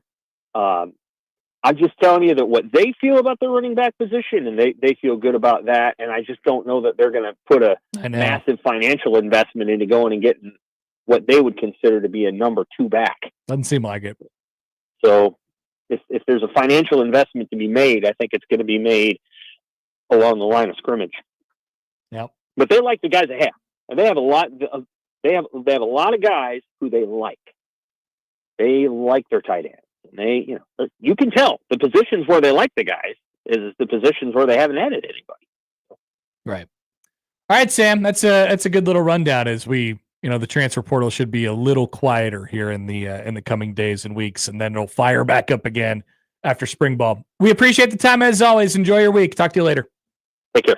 Sam McKewon from the Omaha World Herald. You can check out his rewind there where he did write about Notre Dame, Ohio State a little bit. And also the, I mentioned earlier, there's 1 billion defensive backs on Nebraska's roster. I mean, that's sort of what we were getting into there a little bit. There's a lot of guys there. They've brought more guys in, even though it's a position where you had people already. And so now you just go. You compete. And then whoever loses is in the portal. That's kind of it. I mean, that's the long and short of it. It's a bit cutthroat, but like Sam said, you get 105 spots. Everybody else around the country gets 105 spots, and everybody else in the country is making the absolute most out of the 105 spots. There is no more dead weight allowed. I don't have to sit on the bench somewhere. Someone will take me. And there you go. Kirk Gibson just hit a home run in the 1988 World Series. Wow. Look at that. The second most momentous Dodgers home run. It's been a while since I watched that at bat. I still can't believe how many pitches it was and how many times he should have been out. He hit a little dribbler up the first base line that somehow went foul. That I can't believe. And then he had multiple horrendous swings. He was a broken man. That result. I know, but he totally just backed off the throttle and just laid it out there for the home run pitch.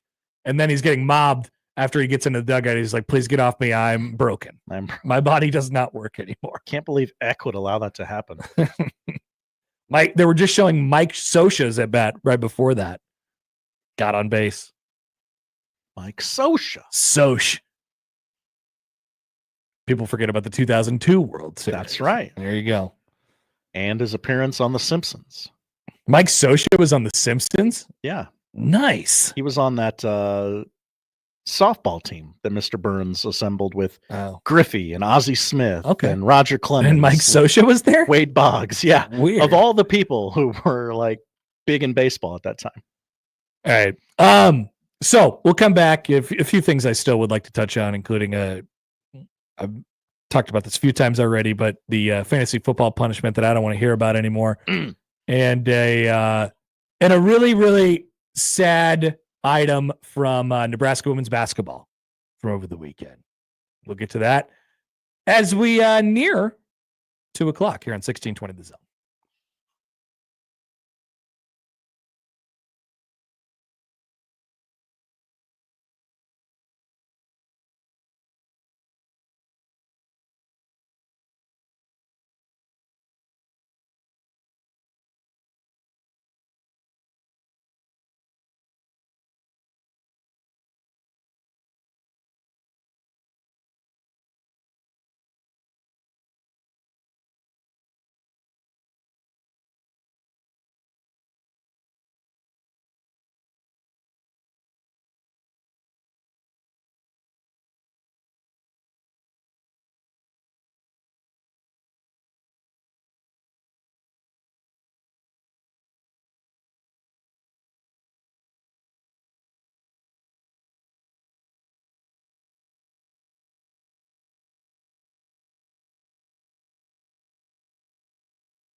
right, we're gonna sneak in a quick grunt here, Josh.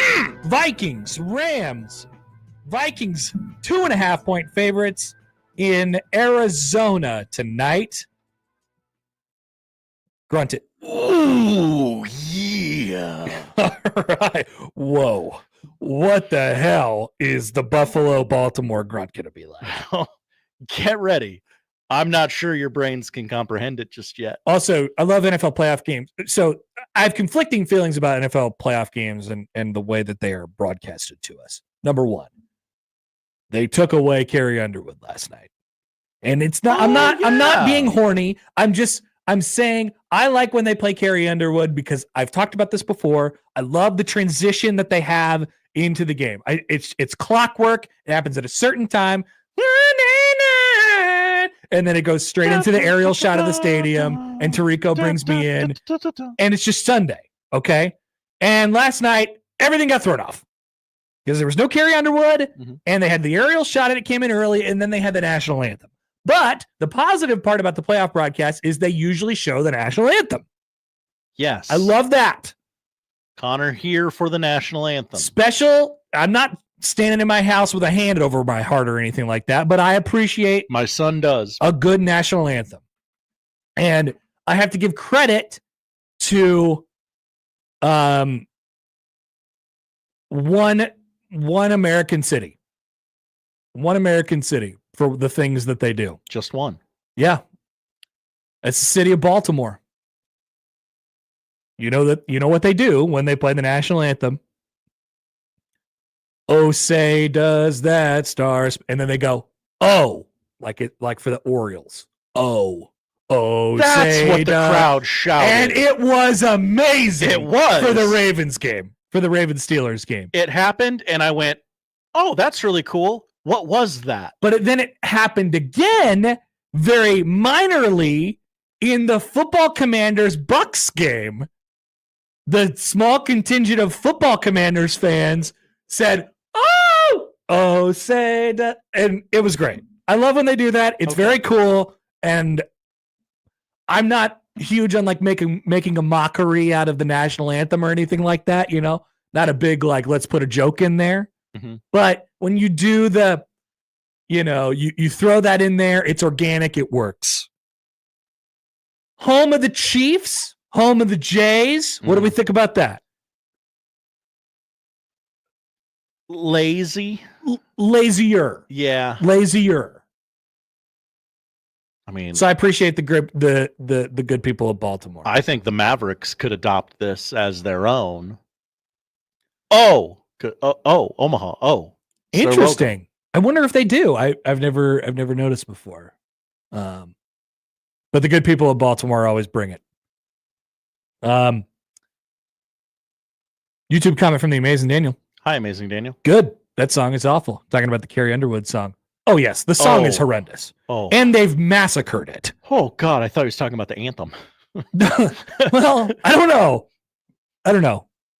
I'm not sure. But I'm going to assume he was talking about the Carrie Underwood song. The Carrie Underwood song stinks. And they've made it worse. Now it's like a rock version. It used to be better.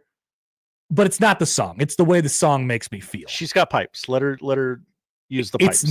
It's not the song. It's about the place of the song and the timing of the song. It's what the song means. I've received a message that Carrie could not do the song last night because she apparently will be performing at the inauguration next Monday. I mean, that's not why she couldn't do the song. They pre-record the song, but like she is apparently performing at the inauguration on Monday, which I didn't know about. Great gig. If you can get it. Also, just while we're talking about Sunday Night Football, real quick. I don't know what the phrase "I'm betting dollars to donuts" means, but I'm betting dollars to donuts that Today Show bit was pre-recorded. Why were they pumping the Today Show? Hoda's officially gone. Yeah. So they got what's his name, Kevin, in there now. Kevin? I don't know his name. Okay, I think it might be Kevin. So ScarJo's doing it for the next month. They couldn't get ScarJo on there. So they're like, hey, watch the Today Show tomorrow with new host, Savannah Guthrie and new guy. Yeah. And I'm like, why, if I'm hosting the Today Show, would I hop on a plane to go to Tampa for a night game when I have to be up at 2 a.m? Well, and the other thing they did out of the promo of that was that they were like, Craig Melvin, you have to watch our coverage of the fires. And I'm like, okay, you're promoting your show. Don't talk about the fires, okay? Please, can you not make a promo out of the fires? Craig Melvin is Lindsay Zarniak's husband. You just said some names. Look at that.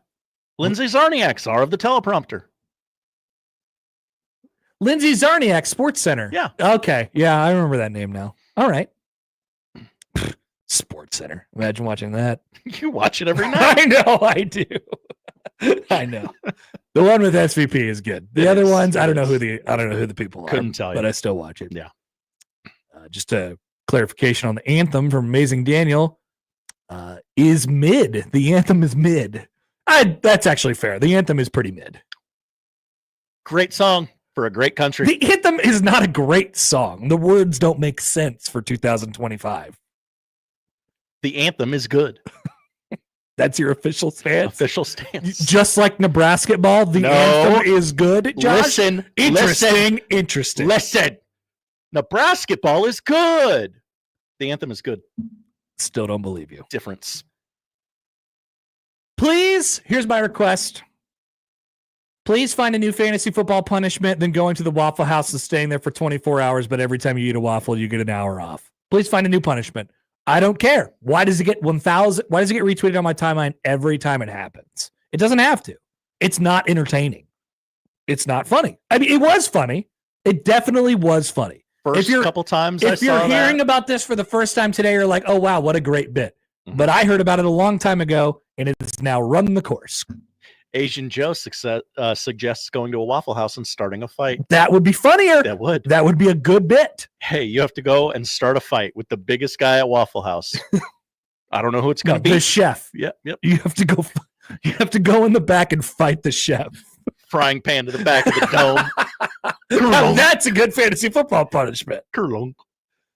Josh, I believe this is your area to say something about fantasy football. Oh yeah, because that was my take about the punishment. I think fantasy football has jumped the shark. There are no good punishments. You people bring up. Well, it's not about the punishments. It's about the camaraderie. Fantasy football is great. I mean, is it? Now, are you zagging on fantasy football? I haven't played fantasy football in, I'll bet, more than a decade. But now, I bet if we did a poll question that said, do you like fantasy football? Like only 60% of people would say yes. Because it is definitely now cool to say that fantasy football isn't that cool. And they'll say, I do DFS and I just like my team. I don't know what those things are. And I'm like, yeah, I don't care. I'm just lazy. I'm watching fantasy football. I care about fantasy football. I will say the fantasy football players know a lot of these players' names. And I'm like, I've never heard of that guy. Really? He's the starting running back for the Cardinals or something.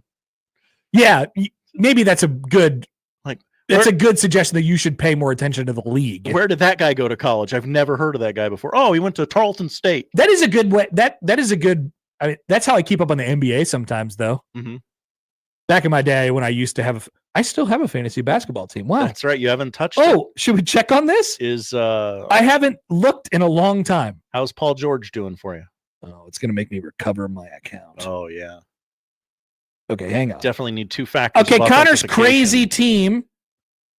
Let's check the standings here real quick.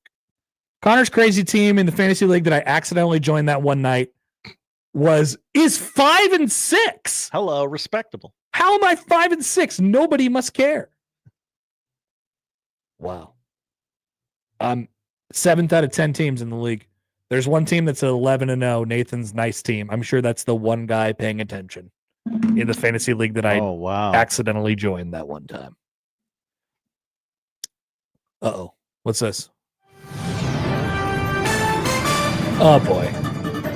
Breaking news to the Connor Happer desk. This was shared on IG just minutes ago. Oh, boy. Ladies and gentlemen, please welcome to the world Golden Ray Mahomes. That's a name of the third child between Brittany and Patrick. All right, so we got Golden, we got Sterling, and what's the other one? Copper. Are you serious? No, I have no idea. No, I know one of them is sterling. I can't remember the other one. Bronze. I was close. Copper would have been a lot funnier. Sterling, bronze, and what now? Gold? Golden. Oh, how do you feel if you're bronze and your little brother is golden or little sister is golden? They clearly That's kind of messed up. They've clearly planned for a while that they're going to have 3 children, right? Well, they name their children gold, silver, and bronze. Also, but sterling is not silver; it's sterling. Why didn't they just do gold, silver, and bronze?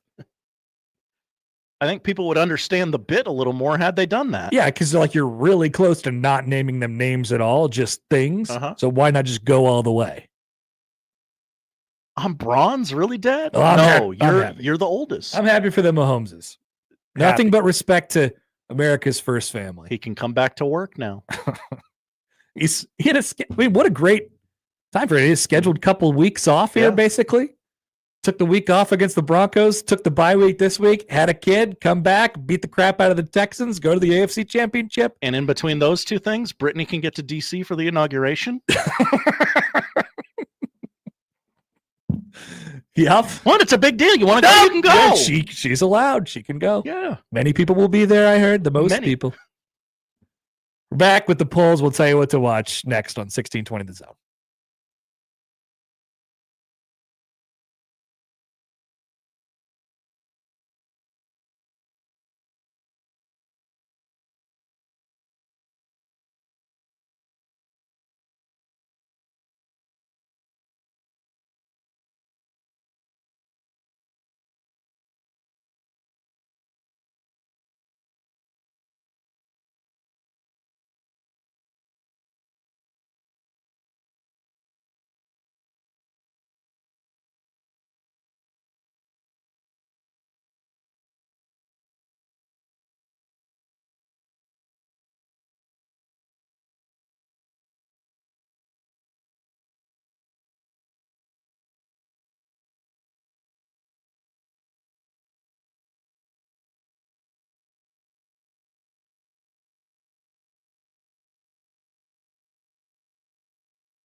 All right. Listen up, everybody. A good crossover today. Josh Peterson doesn't really care about baseball, But one game that he does care about is Game 7 of the 2001 World Series, which just so happens to be featured on MLB Network's 20 Greatest Games, which is happening right now. That clearly was pre-recorded at least a decade ago because there's Tim McCarver and he's alive. and Joe Torre is looking younger. Sure. And there you go. Bob Costas is engaged. Bob Costas seems interested. Yes. Paul O'Neill just got thrown out at third on a triple attempt in the first inning. So this will be fun. Stay tuned for the crossover coming up in a couple moments. To the polls. Does Fred Hoiberg smell like fresh linens? Well, we now think he smells like black ice. Black ice. Great bit of reporting from you today. Thank you. I do what I can. I use my resources. I think Fred Hoiberg probably smells soft. You know, like to match his team's defense. I was right there. It was there. It was a meatball. Yeah, he smells good. 82% agree. Yes, he smells like fresh linens. Is Mike McCarthy just Mike Tomlin with less aura? It's the most Gen Z poll question we've ever done. Yeah, I think he is. I think we were on to something. 59% say yes. Okay. And are you a regrets guy? Nah. No. I am a no regrets guy. 60% say they're not regrets guys, which means 40% are regrets guys. Living with regrets, guys. 40, Why are you doing that? 40% of people are like, yeah, I'm a regret guy. Those are the polls, Josh. What are we watching tonight? Cool. There's one thing and then nothing else. Vikings Rams 7:00 tonight on ESPN and ABC, live from the Phoenix Glendale area. There's a Manning cast on ESPN2. They only have two guests though, Bill Belichick and Jared Allen. Okay. We should probably pick this game before we leave. Give me the Minnesota Vikings. I believe the Los Angeles Rams will cape up for their city. Are they the better team? No, I don't think so. Do they have more going on? Yes. It definitely has painful playoff Vikings loss written all over it. That's for sure, but I'm zagging. If it weren't for those fires. That's what Vikings fans will be saying tonight. I know. Men's basketball, number 22, UCLA is at the very mid Rutgers. That's a long trip. 5:30 start on FS1. Fifth-ranked LSU women host Vanderbilt tonight at 6:00 on SEC Network. NBA TV has a doubleheader. Grizzlies Rockets at 7:00. Are you in on Grizzlies Rockets? No, you said NBA TV has a doubleheader, and I said 9:30. The Lakers will play their first home game in 10 days. Again, wildfires, as they host Wemby and the Spurs. Wemby in the NBA on NBC commercial. Yeah, with Jason Tatum and Giannis. Yeah, that was creative. I liked how they did that. I liked it. Yeah, they gave him name tags, and Giannis has said G Antetokounmpo, and you can't fit it on a piece of paper. It's great. It's great. That's it. I don't have a lot of That's fine things. There's nothing going on. That's fine. By the way, just one quick note before we get out of here. I forgot to mention. Hockey Dad tweets in and said, "Did I miss the sad news about women's basketball?" No, I just once again teased a thing that I didn't say. So I apologize, and here it is. It seems as if Allison Widener has had yet another season-ending knee injury. Terrible. Which would be her third in as many years now. And I don't know if I said it on the show. I probably did.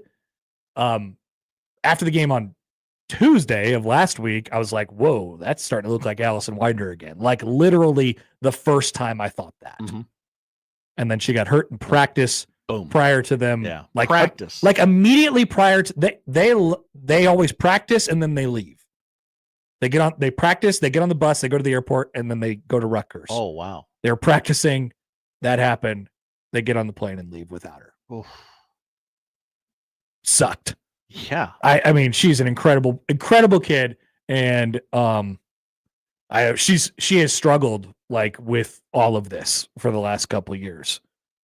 And as anybody would. Yeah, that's got to take a toll on you. Yeah. So, you know, I don't know what to say about that. It's very, my heart sunk when I heard it over the weekend.